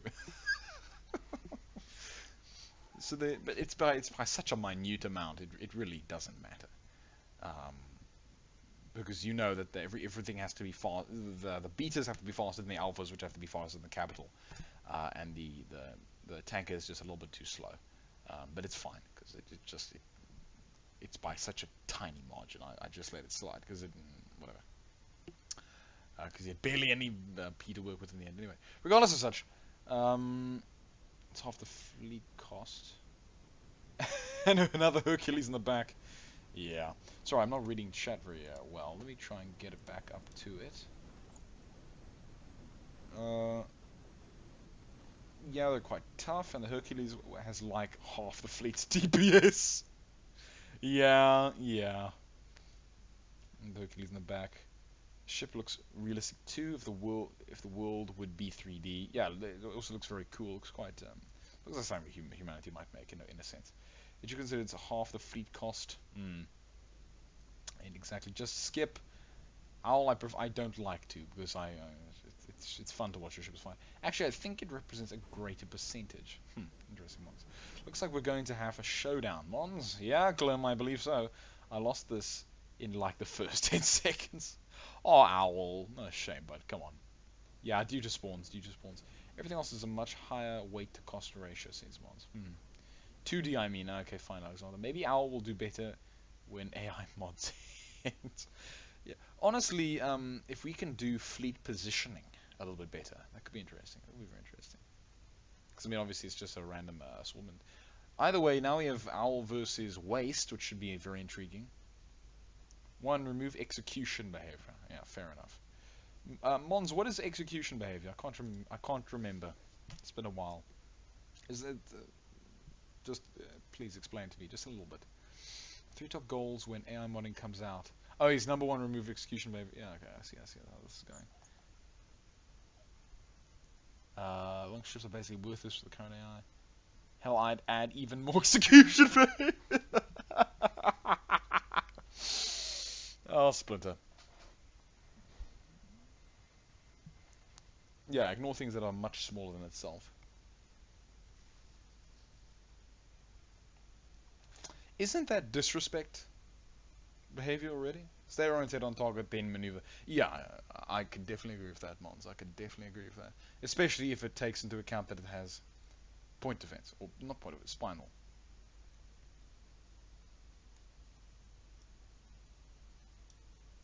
Yeah. Welp. Yeah, sadly, your big ship is still alive, though. So that's not a bad thing at all. I like the railgun point defense, by the way, because it has quite a lot of range and quite a lot of DPS, so it can always chink away at torpedoes. Problem is, look at that missile Armageddon, all the lasers. Oh, jeez. Missile fear a little bit. Oh, I see. Oh, okay. I misunderstood. Oh, okay. So execution is disrespect behavior. All right, fine. Yeah, it should be very interesting once AI modding hits. Okay, so execution behavior is when a ship is below a certain percentage of its own cost, or the target is below a certain cost. It costs into point blank. Oh, it closes into point blank regardless of other info. Jeez. I've actually never knew that was a thing. That's really stupid. I mean, I guess it's clever in a campaign standpoint, I suppose, but in reality, no, it's not very bright. Shame. Okay, no, that's quite cool, interesting. Yeah, I can see the first things people are going to strip out. People are going to be like, thank you, Arthur. You're given the box, and out of the box you pull most things out and just chuck them to the side. Oh, shame. At least Arthur tried. Very bad for kiters. Oh, I'd imagine it's very bad for kiters. I would imagine it's very bad for most things. So basically, it's weak. It will suffer more damage, or its enemies. Okay, lightning, fine. Goes in for more damage and for the kill. Very good for very good for rush. I'd imagine it's good for rushes. Yeah, could make sense there, but yeah, for everything else, no, not really useful. That's like suicide charge. Yeah, owl. Yeah, anything that doesn't like that. Execution behavior is really good in campaign because it helps speed the fight along, but in the tournament it's a bad idea. Yeah, I agree. Highly agree with you there, Mons. It makes anything which isn't either a rusher or a low peak kite a bad idea generally. Yeah.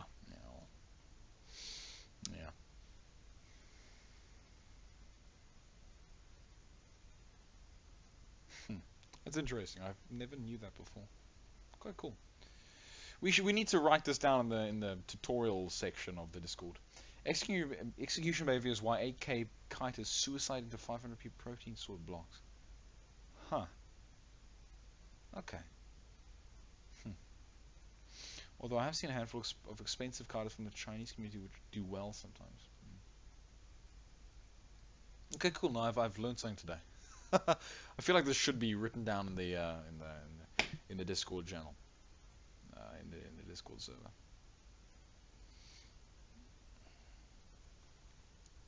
Like we should have a little channel.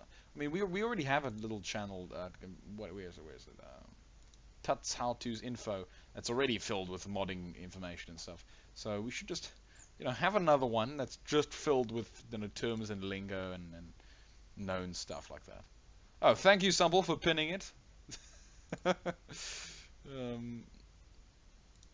I just realized that you put it in announcements. Thank you very much. Appreciate it. I think it was because of the protein. Yeah. Okay, let me get back to actually watching the tournament. How's this going? Okay, so Sumble lost his main ship because Wave 47 has high maneuverability, lots of missiles, and crazy stuff. Also because his little ships have a hell of a lot of proton swords. As you can see, there's 6 of them and an antimatter cannon. That is antimatter, right? It is. It's antimatter, yeah. He only has one little generator that supplies all of that. Do you understand how crazy that is? It's absolutely ludicrous. Oh, by the way, okay, so Mon says, I'll see if I can find a bunch of random AI junk that people need to be aware of. On Mons, I would appreciate, and I think a couple other people would appreciate that as well. Just be aware of it more so than anything else.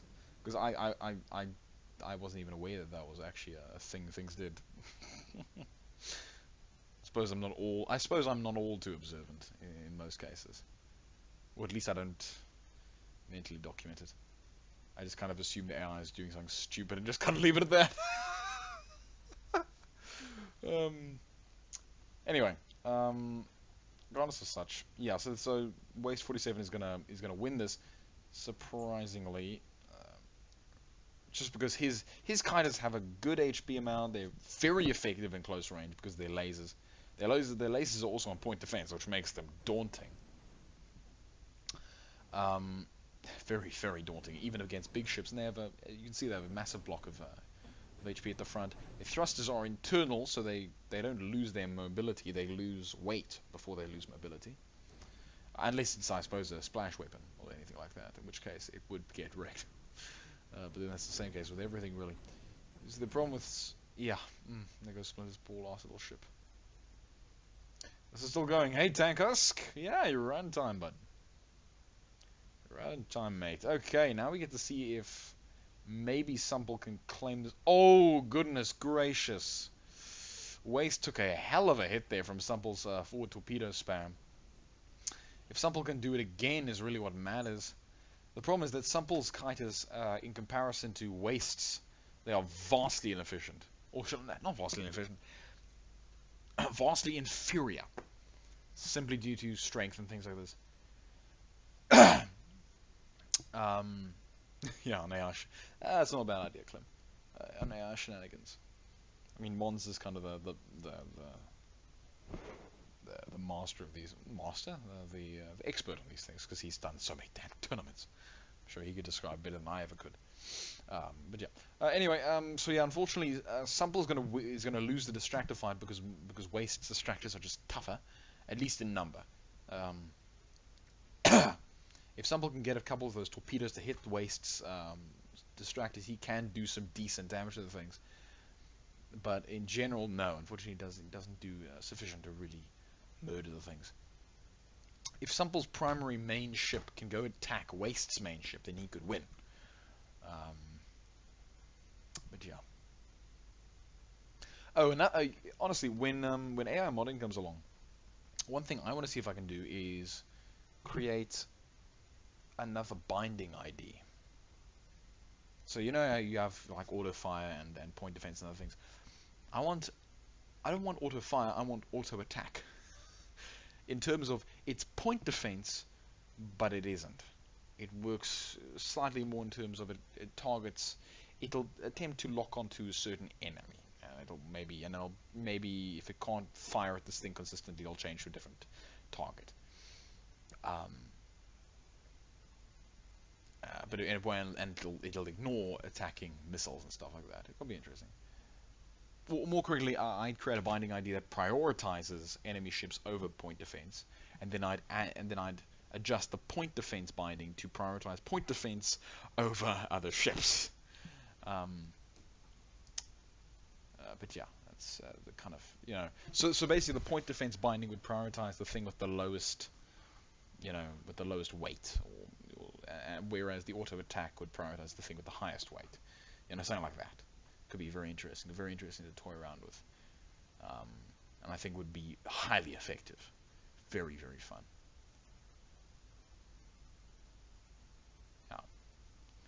Yeah.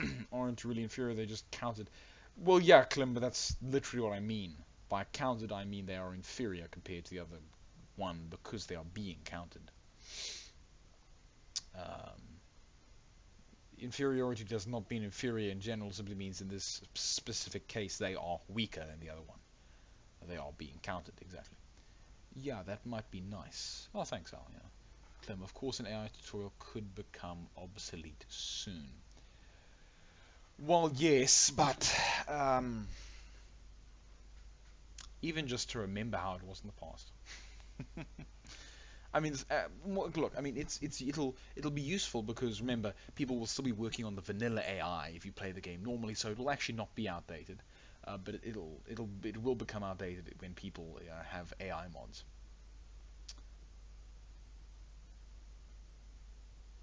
Yeah, glad you agree, Mons. Glad you agree. Because honestly, I feel like that's just how it should be. Honestly.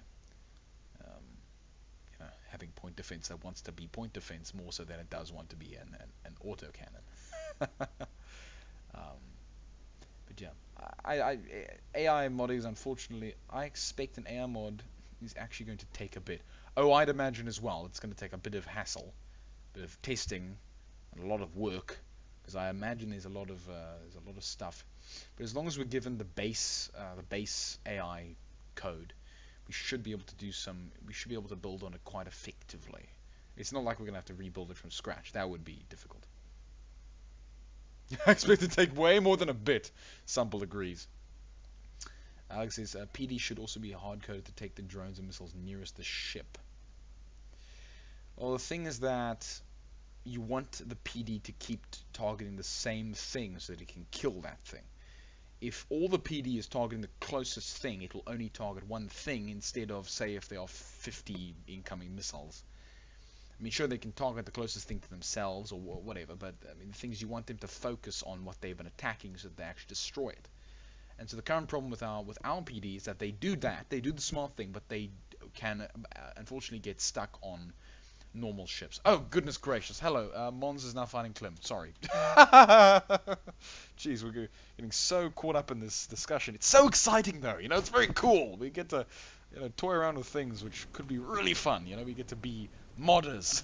More so than we have been already. Yeah, unfortunately, Mons's... Gee, Makraska. Yeah, so Mons's primary ship got hammered by missiles, which took away a lot of its armor, and then Clem's support ships managed to just nom. So they just managed to... should I say... with their lasers. Clem has very effective short-range ships. Everyone really does, actually, surprisingly. Well, the last 7, as I'm calling them. Yeah, close flight, I suppose. Getting closer now. Yeah, well, this definitely isn't, but... yeah. I don't want to fight Clem. Splinter. Yeah, I know, Mons. It was really sad. Clem's distractors killed my capital.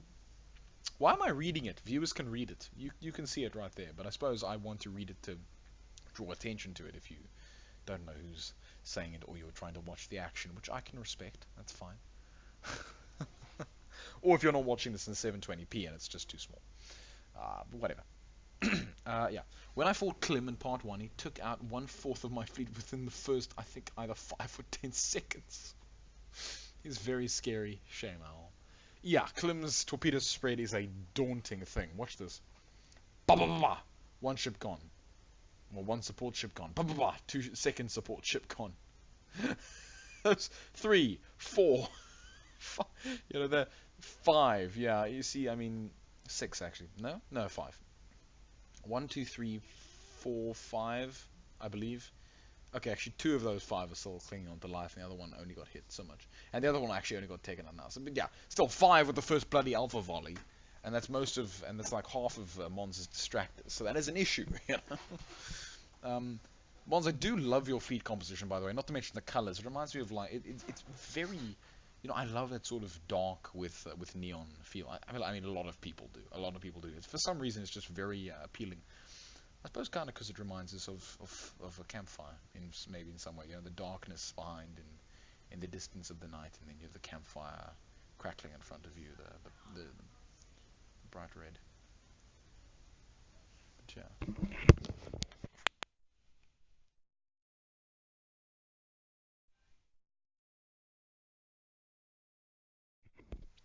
No idea how I'll do against Waste 47. Would be a shame if I beat Mons. Who can beat Waste then lose to Waste myself? Yeah, Clem. I'd laugh, says Mons. Oh, I definitely will as well, says Laps.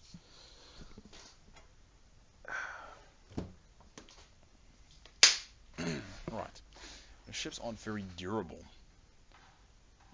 Yeah, his torp spam is very effective, PD. I mean, the thing is that torps explode with a decent radius, and so they hit most missiles. Most other missiles. Hmm. You know, Owl, you know how you're doing an incursion campaign? Someone, I mentioned to one of you guys that I had made a space combat rule set, kind of a you know, like a tabletop RPG sort of rule set for space combat. I'm not sure who asked me if they could have it, but like I'll be happy to share it once we're done here, because that could be interesting to have a game of. Just because watching spaceships fight is always very fun. Anyway, here is Mons's ship, unfortunately getting pounded to hell and back. His point defense is doing a very good job, but unfortunately, the damage he has sustained has unfortunately weakened his point defense to such a point that he can't he can't survive.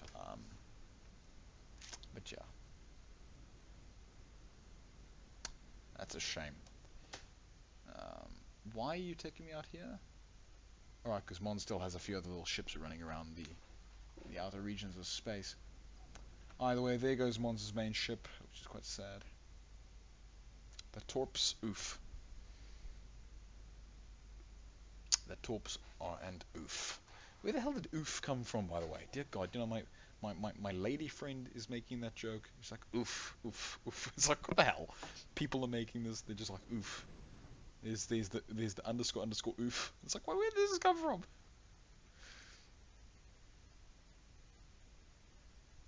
Ah, owl. Yeah, I know exactly how you feel. You just gotta pick a day and make it happen, you know. That's what I do with my with my little swim campaign that I do with a couple of the guys. I just took Saturday and I said, this is the day we're gonna make it happen. I put them and we just do it because it's always good fun. But yeah, shame. Good fight though, Clem. Indeed, Mons. Indeed. Yeah, good fit. All right, now I have Waste 47 versus Mons. Mons beats Waste. We've seen this before. We've seen this before many times. Oh no, Waste. Shame, buddy. It's your one chance at redemption, and you've mucked it up. Oh, bud.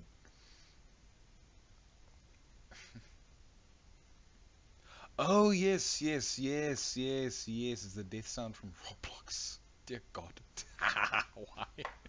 Why did that become popular? Why does anyone care? Yeah, I suppose it's just like, oh, or whatever the hell the flipping thing is. Ugh, dear God. Ugh, ugh. Ugh, manly oof sounds. Ugh, ugh. Oof. Dear God. Anyway, moving along. Alright. Fair enough. Incursion is going to take weeks. Yeah, Mons, you might get 2 battles. I'm hoping Mons get kicked out. No, no, no, no, no, no, no, no, no. Mons needs another try against the Lord of Torpedoes, Clem has it. Does, by the way, guys, does anyone else realize that we've lost the ability to control the angle of the camera? Like the camera right now is rotating, but but we're not allowed to rotate the camera anymore. Has anyone else noticed this, or was it only me?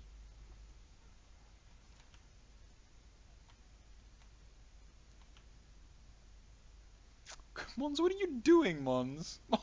Mons, Hercules, Hercules, no, Hercules, don't do that, Hercules. Why are you doing? Why, why are you? Why are you doing that, Hercules? Hercules, please, please stop, please stop, please stop, please stop, please stop.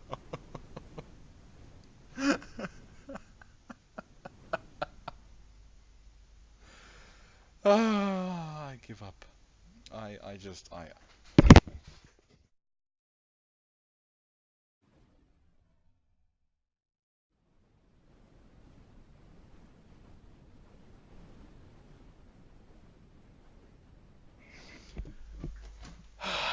Okay, I'm back. It's a pirouette, Mons. You're doing a wonderful, beautiful, graceful pirouette. Maybe we should, maybe Mons is, maybe this is fate. Maybe this is God himself. It's just like, no, no, no. Mons needs to lose and Waste needs to go fight Clem. I need this to happen. I'm sorry, Mons. God has intervened. Oh, jeez. Okay. And either way, for some reason, Mons is being a cheese ball. Come on, Mons. Come on, Mons. I need you to just go fight one last time. Rip the triangle. Yeah. Hercules dead. Yeah, so Alpha is, yeah. So he says to Lightning, yeah. So the incursion campaign, the reassembly incursion campaign that Owl Feathers is hosting is, oh, now it's gone away. Where is it? Yeah, it's a sort of tabletop style turn-based strategy campaign I'm running using a mix of reassembly for battles and pen and paper for interplanetary movement, stuff like that. Yeah, which is really cool. Dare I say, Owl, you should use Roll20 because you can quite easily set up maps and stuff there. I do it for my pen and paper stuff as well. Where I have the boys flying around the giant Orion class for all the warship, and they're waging eternal war on the Zolzakins. Or they're trying to get out of a fight, actually, but whatever. It's quite fun. Either way, poor old Mons is getting the butt handed to some of his ships, but now his primary ship is about to engage Waste's primary ship, and this could be decided. The only problem is that Waste still has 16 ships and Mons only has 2. Oh, it's gonna go very bad.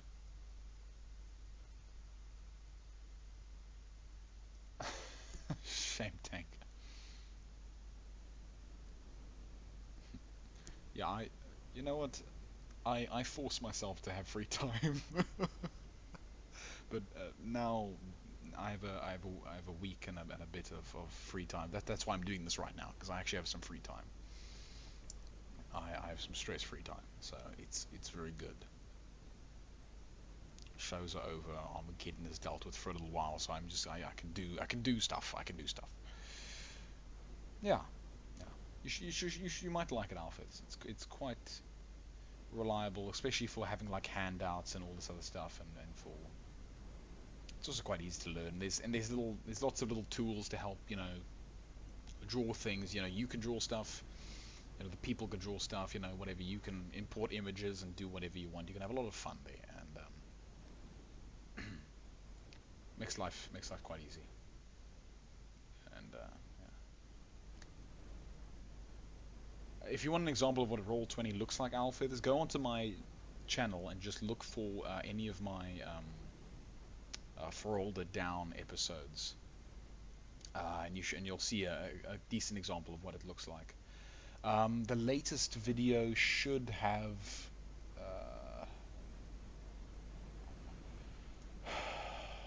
was the latest video when they were in space? I can't actually remember.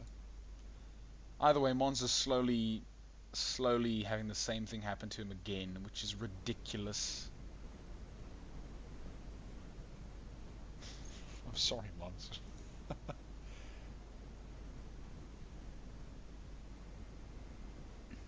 Yeah.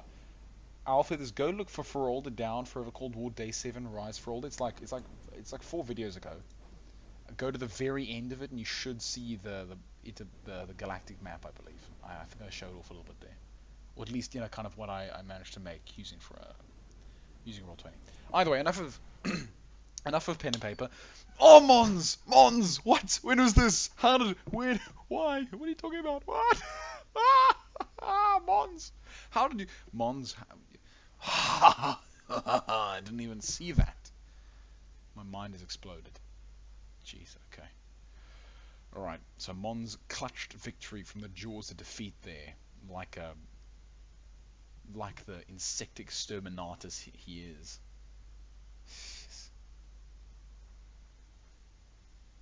Can somebody say something? I think... Wrecked. Yeah, okay, there we go. Okay, I'm getting some chat. Mons wins, yeah. So close. Oh, Waste. Shame, Waste. Waste used to... Oh, Waste is still here. Oh, Waste. 6 seconds full on dead on that missile joke. Yeah. Shame. Shame, Waste. Waste, I actually want to see you versus Klim. Problem is, I think Klim has too many missiles. Actually, no. The thing is, Klim doesn't have all those direct fire missiles. So he might actually lose. Maybe we want Waste to win this fight, guys. Okay, either way, I'm going to verse Waste against Klim, because we all know it has to happen. So, Waste needs to fight Klim. Splinter needs to fight whoever the hell wins. And then, okay, whatever, it's Crumb's Red Fleet needs to then fight whoever also wins. Technically, it's Sire's Red Fleet. I had a slip of mind there, and have now spilled the beans. Either way, Sire's Red Fleet then needs to go fight the champion as well, because I think a red capital fight is going to be very cool. It is actually a very cool ship as well. Okay, why am I so far out right now? I'm very sorry, but here's the epic action. Here's the hot action. The hell, man. Okay, let me get that away. Make them fight Camo 5. Lightning, Camo did not enter this. I refuse. Okay. So there goes Monster's support ship. So all he has is his main capital class war cruiser. I feel like Laps wants me to lose. Shame, Clem. It's alright.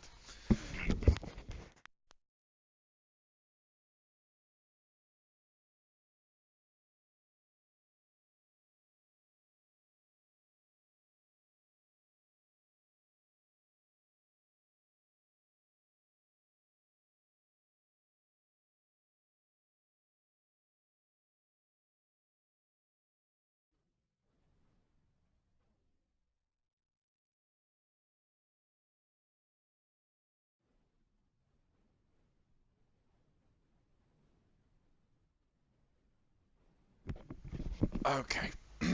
Back. I was AFK. Oh, Alpha is also going AFK for a little. Ish. Shame, Lightning. Come on, Mons. Shame, Clem. Yeah. I feel like Laps wants me to lose. Lol. Clem, I want to see someone effectively counter you that isn't, I don't know, crazy. I mean, what? I don't know what I'm saying. I actually do want to see Mons try again, because he was kind of screwed by placements and stuff, but whatever. What's this thing called? Armor. It's not funny, Lightning. No, shame. I'm a horrible human being. Yeah, okay, Waste. Oh, Waste. Oh, Waste. No, Waste. Waste, you had such a good chance, but the problem is Mons' point defense was too intense. Intensify the forward point defense. Jeez. It's a trap. Mons has too much point defense. Oh, goodness gracious. Okay. Okay, this is, ladies and gentlemen, this is the ultimate battle. This is it.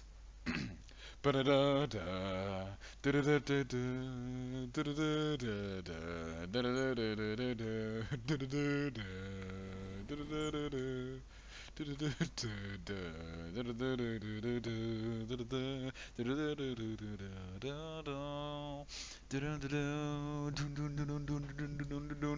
final countdown.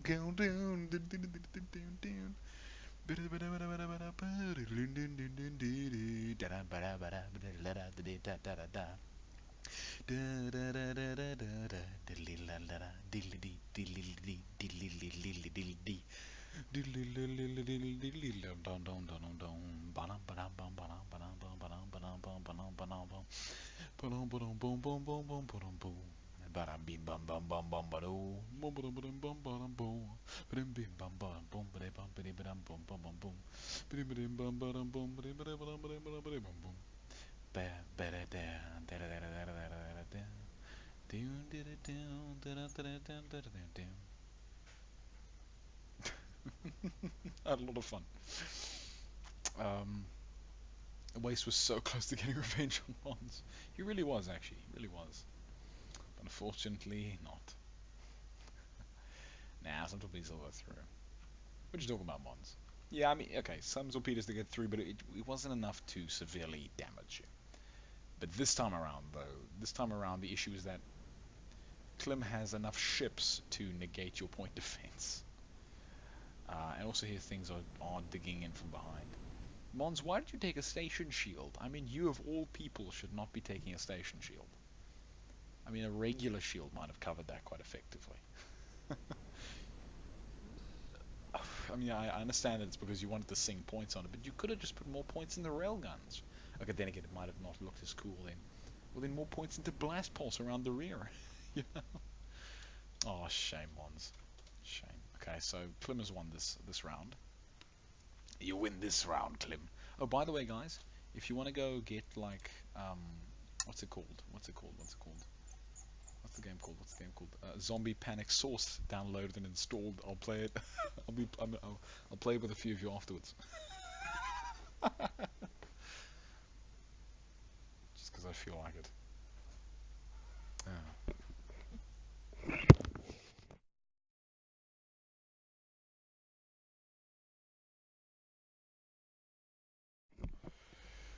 Anyway, hey, it's 9 o'clock, not 11, and we're nearly done. Isn't that an amazing, just wonderful feeling? It's been 3 hours. No, 8, 9, 2 hours. What am I talking about? Oh, goodness gracious. Goodbye, little Gnat. We knew you well. Just eviscerated. So sad. See, these little ships are also quite effectively designed to counter big craft. I see. Yeah, I guess there's much Mons. It's alright. Yeah, more pulses would have been a better move, especially around the rear. But you know that, so it's fine. Offense versus defense. Indeed. I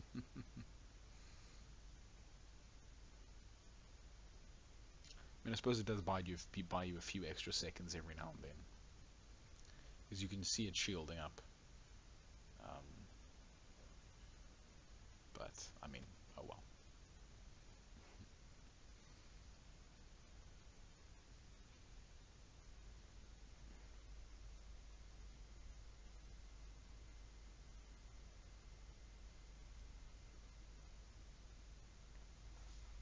What's that little flashing in here? Oh, that's just it's a graphical glitch where the thrust exhaust is reduced to such a small amount of pixels, it kind of just overrides everything else. Interesting. Yeah, look at this. It's like phasing through the overlying vectors. That's quite funny. Anyway, the other problem is that Klim has those big rail guns, and they're able to chew through those burst pulses regardless. So Klim just has too many distractors. Mons has some distractors as well, but Klim's are ooh, come on Mons, turn. Come on Mons, I need you to win this. I don't need you to win this, but just to see that Klim can be beaten is kind of what I want to see, you know. I mean, Klim knows he's winning this, but I mean, this is just cool to see burst pulse defeat torpedo is just awesome. Then again, we've already seen it done with Waste 47, so I suppose it's fine. Look, to the victor go the spoils, and Klim, I may or may not have a little prize for you, a little game, which you might find quite fun. Congo gave it to me years ago for I think the first tournament, but because the first tournament was so filled with craziness, I never gave it to anyone. And now I actually feel like I can just throw it out to you because I'm a nice person. I agree, Mons. I actually want to see how that works, and I might actually do that once we're done here, just as the final hurrah. Ah, there goes Mons' main ship. Boom. Shame. And that's basically Mons D, and it's basically Klim win.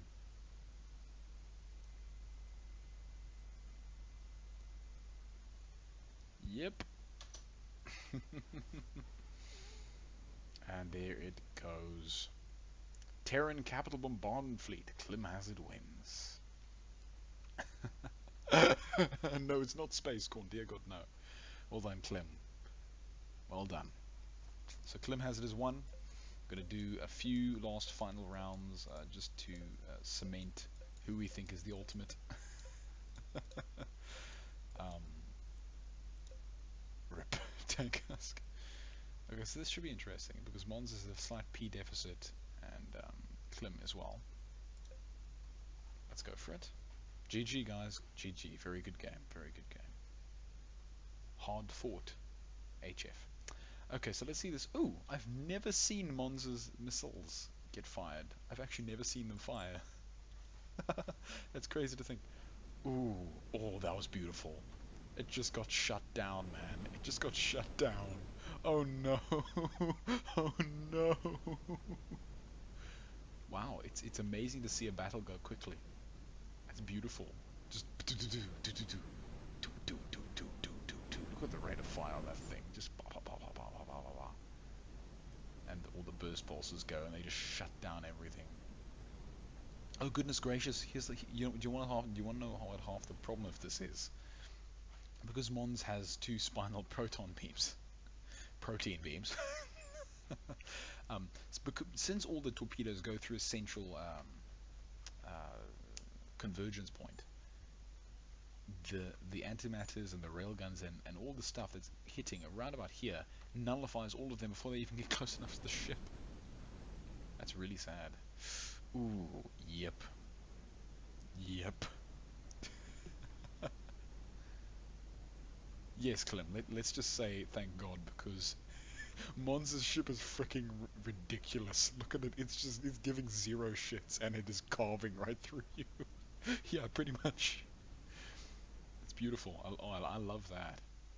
We don't need to do that again. We know who wins in that situation.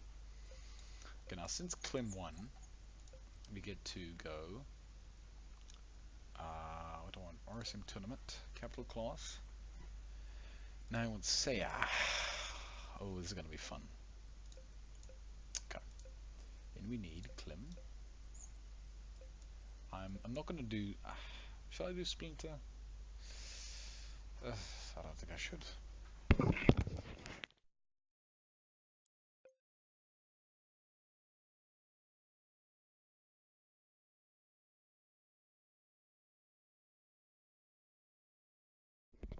Okay, so here we have something special, which is so Saya sent in this little fleet, which is very cool. It's quite stacked.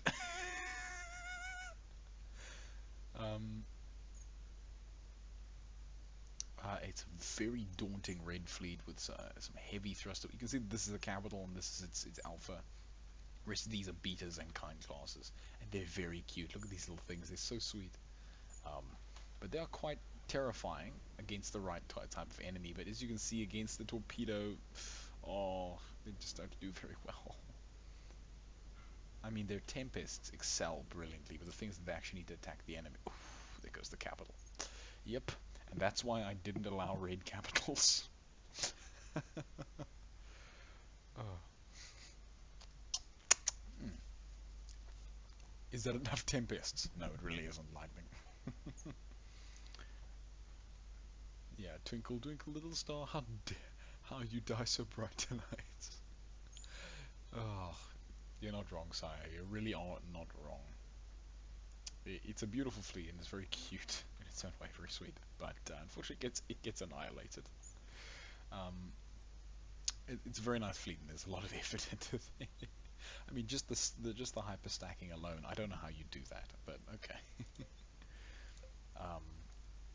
Now I get to do a little something for Mons because I want Mons to see something. Something that I worked hard on for him, just for shits and giggles. Which one do I want? It's one of these. It's one of these. Okay, so we want. You can probably see where this is going.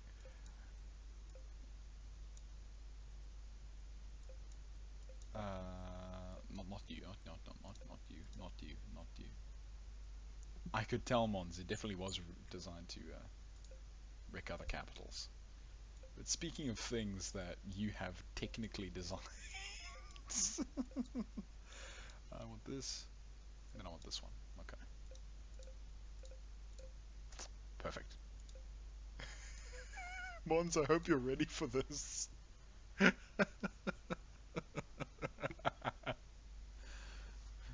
I call this the shoot faster than me fleet, inspired by the NMSS evaluation fleet, by the move faster than me, spin slower than me, and everything else variety. This is the shoot faster than me variety.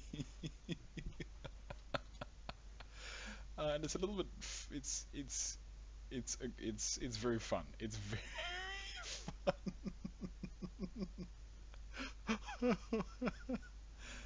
Against torpedoes, it gets incinerated, but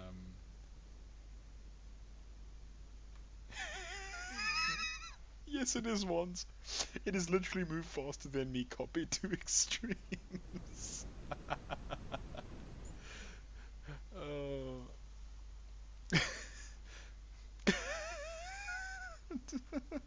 I love it so much because look how fast these things are. And they do a scary amount of damage. Like you can't believe. I can't verse it against Klim, but I'll verse it against you, just so that you can feel the pain of your own creation. um, just to see how this goes. Just to see how this goes. Wait, have I exceeded the? What was the limit? Was it 32,000? Was that the limit? I really can't remember what my limit was. It was 32,000. Yeah. So okay, we'll just do 2 of these. 1,000 P move faster than me. Yes, exactly. Alright, let's just go. Shoot faster than me, mate. Come on. Let's do this, Mons. No. Should meet mobility requirements too. It better bloody well should. Oh goodness gracious, it gets torn to us. Oh no, it actually survives really well. Yeah, because that's a lot of armor. It has a lot of armor. Oh, go my little shoot faster than me. So we have shoot faster than me, shoot much faster than me, and shoot even faster than me. And then this thing is a scary ship. It just needs to go up against something it can actually like fight against. Like if it wants to attack that big ship, it'll chisel through it.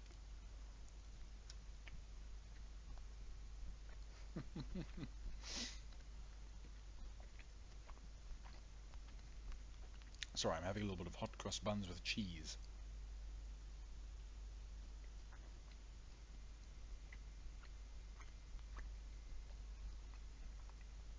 And there it goes.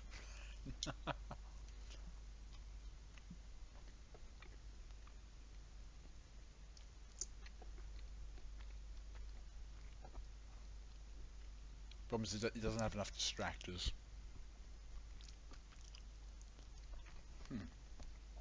I should give it a handful of distractors. I should. Wait a second.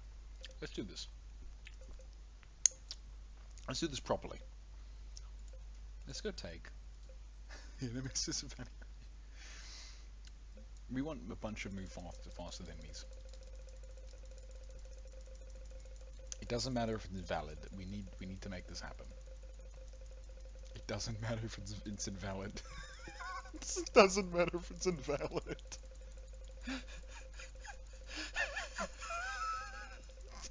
It's too many. It's too many. Oh no. Oh no.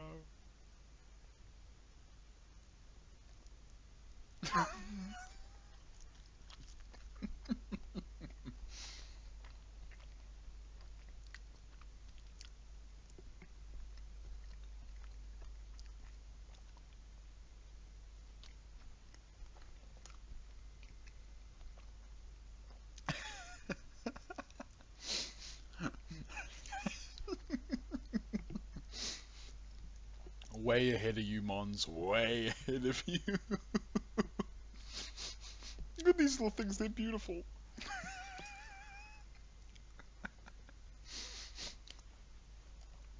Oh my god. My god. This is just a thing of beauty.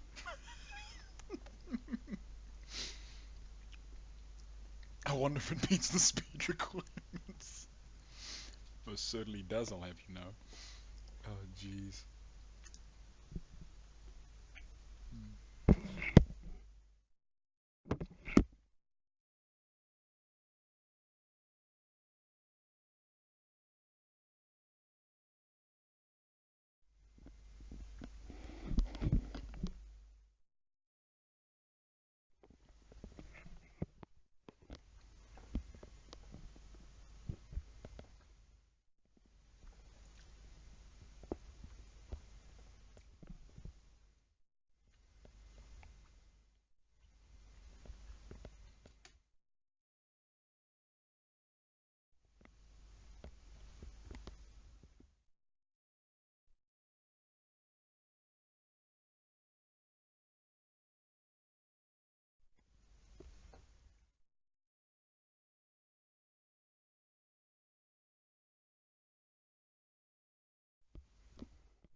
Right. Yeah, like I said, it's invalid because it doesn't actually meet the speed requirements. Because move faster than me isn't faster than shoot faster than me, so it is actually invalid. But that's beyond the point.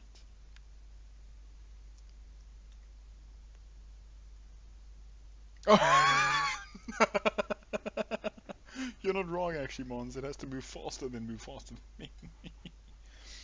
Goodness gracious. Yeah, just be won over. That's hilarious. I'm just impressed that this many little things are holding their own to a certain degree. Like, they've taken 9,680 points. It's just a bunch of scale 1 plasmas with thrusters. That's it. It's wonderful.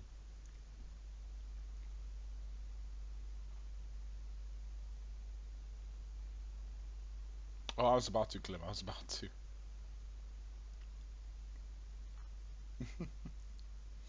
I'm just very keen to see how move faster than me does against actual, like, proper Monspubian warships. Okay, cool. Alright, now that that's over, let's grab Clem. Let's grab. Oh, pardon me, waste. Pardon me. Get waste in there, let's get Clem in there. Okay. Okay. I'm gonna let this go, and I'm just gonna go to the bathroom very quickly. I should be back by the time it's done. If it's not, just spam who won.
Okay, right.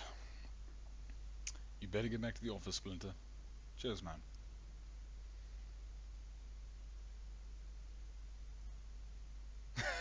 Klimsphere realized. Uh, Hold up, is Waste winning? Oh, not anymore. Yeah, about that. That's a problem. He did. Yeah. Uh,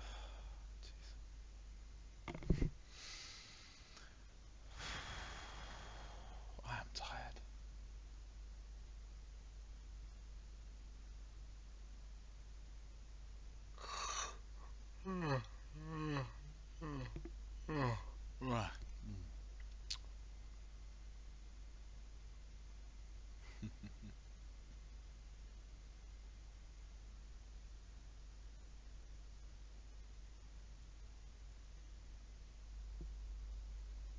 Round two to Klim though, yeah.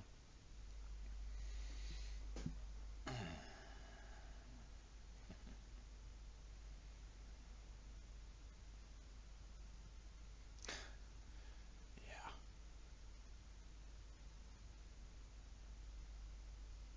Hello, Owl.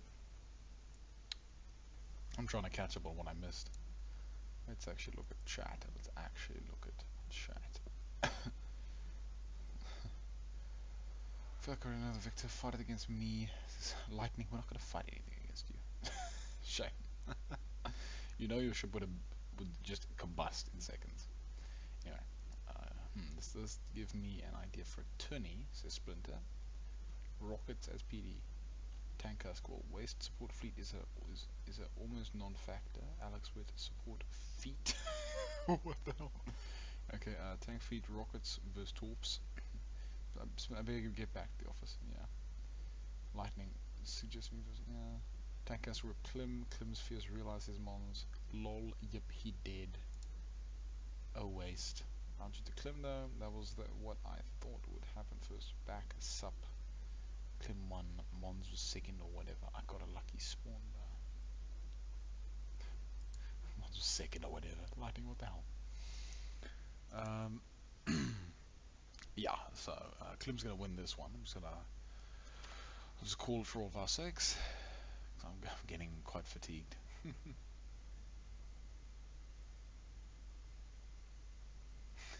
Hey, it was the first call of this entire tournament. Oh. Anyway, I suppose that's a good thing, maybe. Alright. Oh. Oh. Pardon me. Pardon me.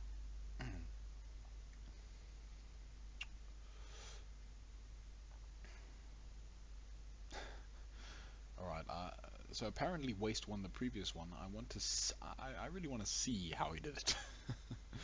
You know, instead of it just being black magic that I wasn't here to see. Kaboom, kaboom, kaboom, kaboom.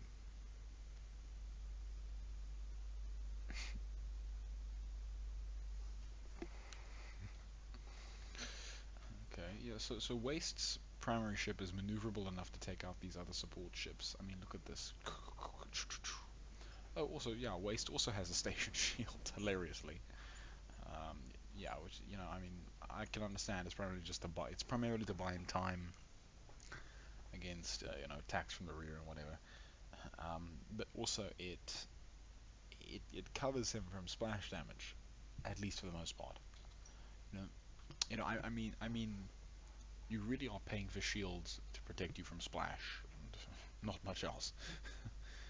Honestly, which is, I suppose, a bit sad, but kind of makes sense in a way. All right, that shields are used to protect everything, but armor is used to protect certain areas, certain sections, which I guess is all right, maybe in some way. But then shields need to have a far more reliable, you know, recharge rate and power capacity and strength and whatever. So yeah.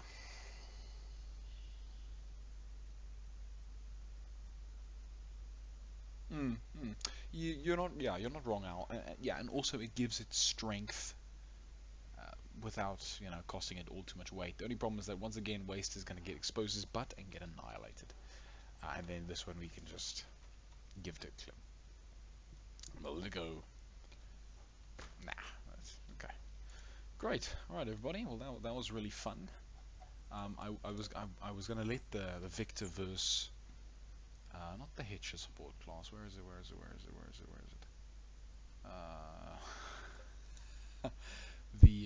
The true Orion class. Yeah, you're not wrong, Al. I think you're right. But unfortunately, I do believe Klim will win against my mega super ship. I mean, first of all, it's actually technically invalid. It's technically not valid at all in this tournament environment, but I think it would just be fun to see how this would go.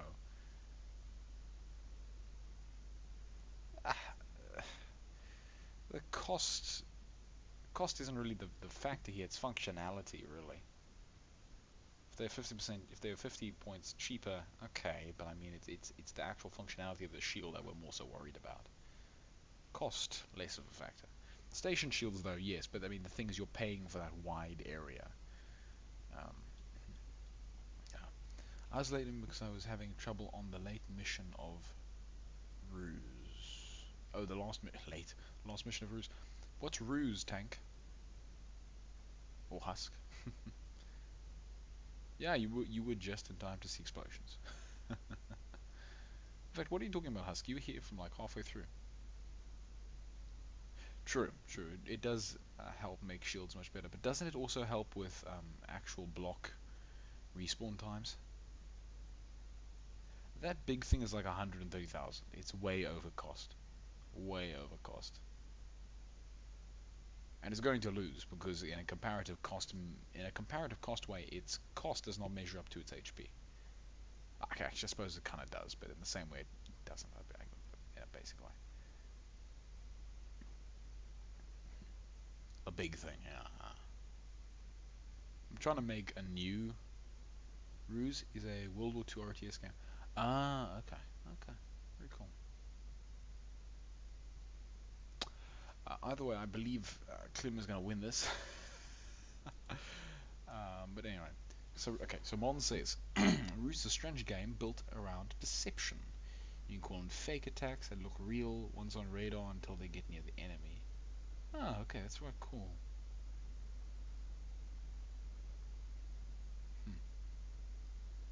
What do you mean, Alexander? Like shields and blocks regenerate faster than the campaign. All regeneration rates are identical in campaign and in tournament. There's nothing that changes. Doesn't it? But yes, he uses a CVAR to change it. But Mons, yeah, well, it's on the enemies tournament mod. Mons, is it one CVAR that affects both regeneration rates, or is there an individual CVAR for shield and block regeneration? No, I'm not using it because I didn't say I was, so I couldn't have it. Shields do get severely nerfed in regen when playing tournament or sandbox. Regen is set to 0.2 then. Yeah.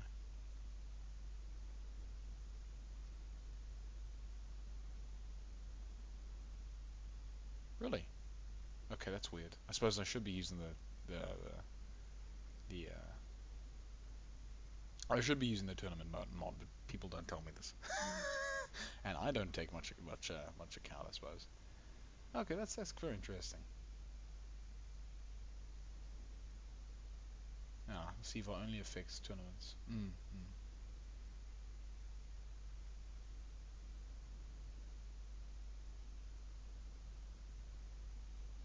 Whoa!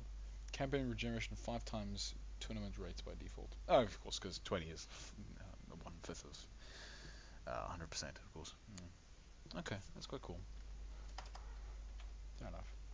Alright, enough of that crap.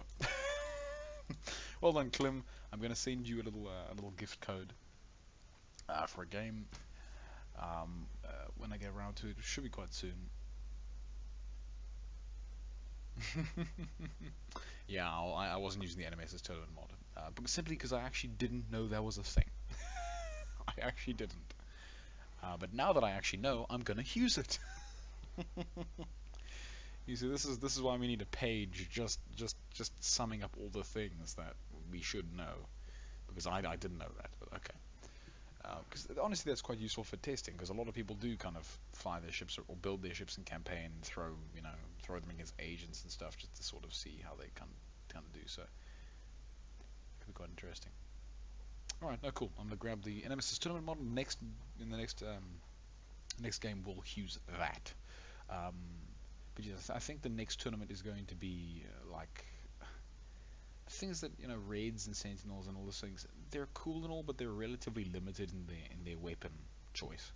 Like here, we got to see burst pulses and mortars and plasma guns and antimatters and proton swords and proton beams and torpedoes and dumbfire missiles. Well, torpedoes are dumbfire missiles, but you get what I mean. The faster dumbfire missiles. We get to see, the guided missiles. We get to see point defense. We get to see autocannons and flak cannons and all these things. And all the ships are relatively fast and their armor is relatively decent. So, whether or not I do a non-Terran is highly unlikely because it's just less fun. I might do a farmer only. Because then we can actually do some interesting things. Because the farmer do have a lot of fun weapons, and so it could be quite interesting. In fact, yes, I think I'll do a farmer capital. Next time, though, I'm going to add a little extra P so that you can have 2 alphas and then a couple of support ships. So you have set costings for each. Or maybe I won't. In fact, I think I'll leave it at 32. Yeah. Yeah, I'll leave it at 32 instead of moving it up to 40. Yeah, 32. I'll keep it at 32 and just literally just the same thing. But I'll obviously add in time dilation rules and all the things that I kind of just forgot this time around, which are quite vital. So, alright, thank you everybody so much for watching. And until next time, everybody. Cheery, reary. Oh.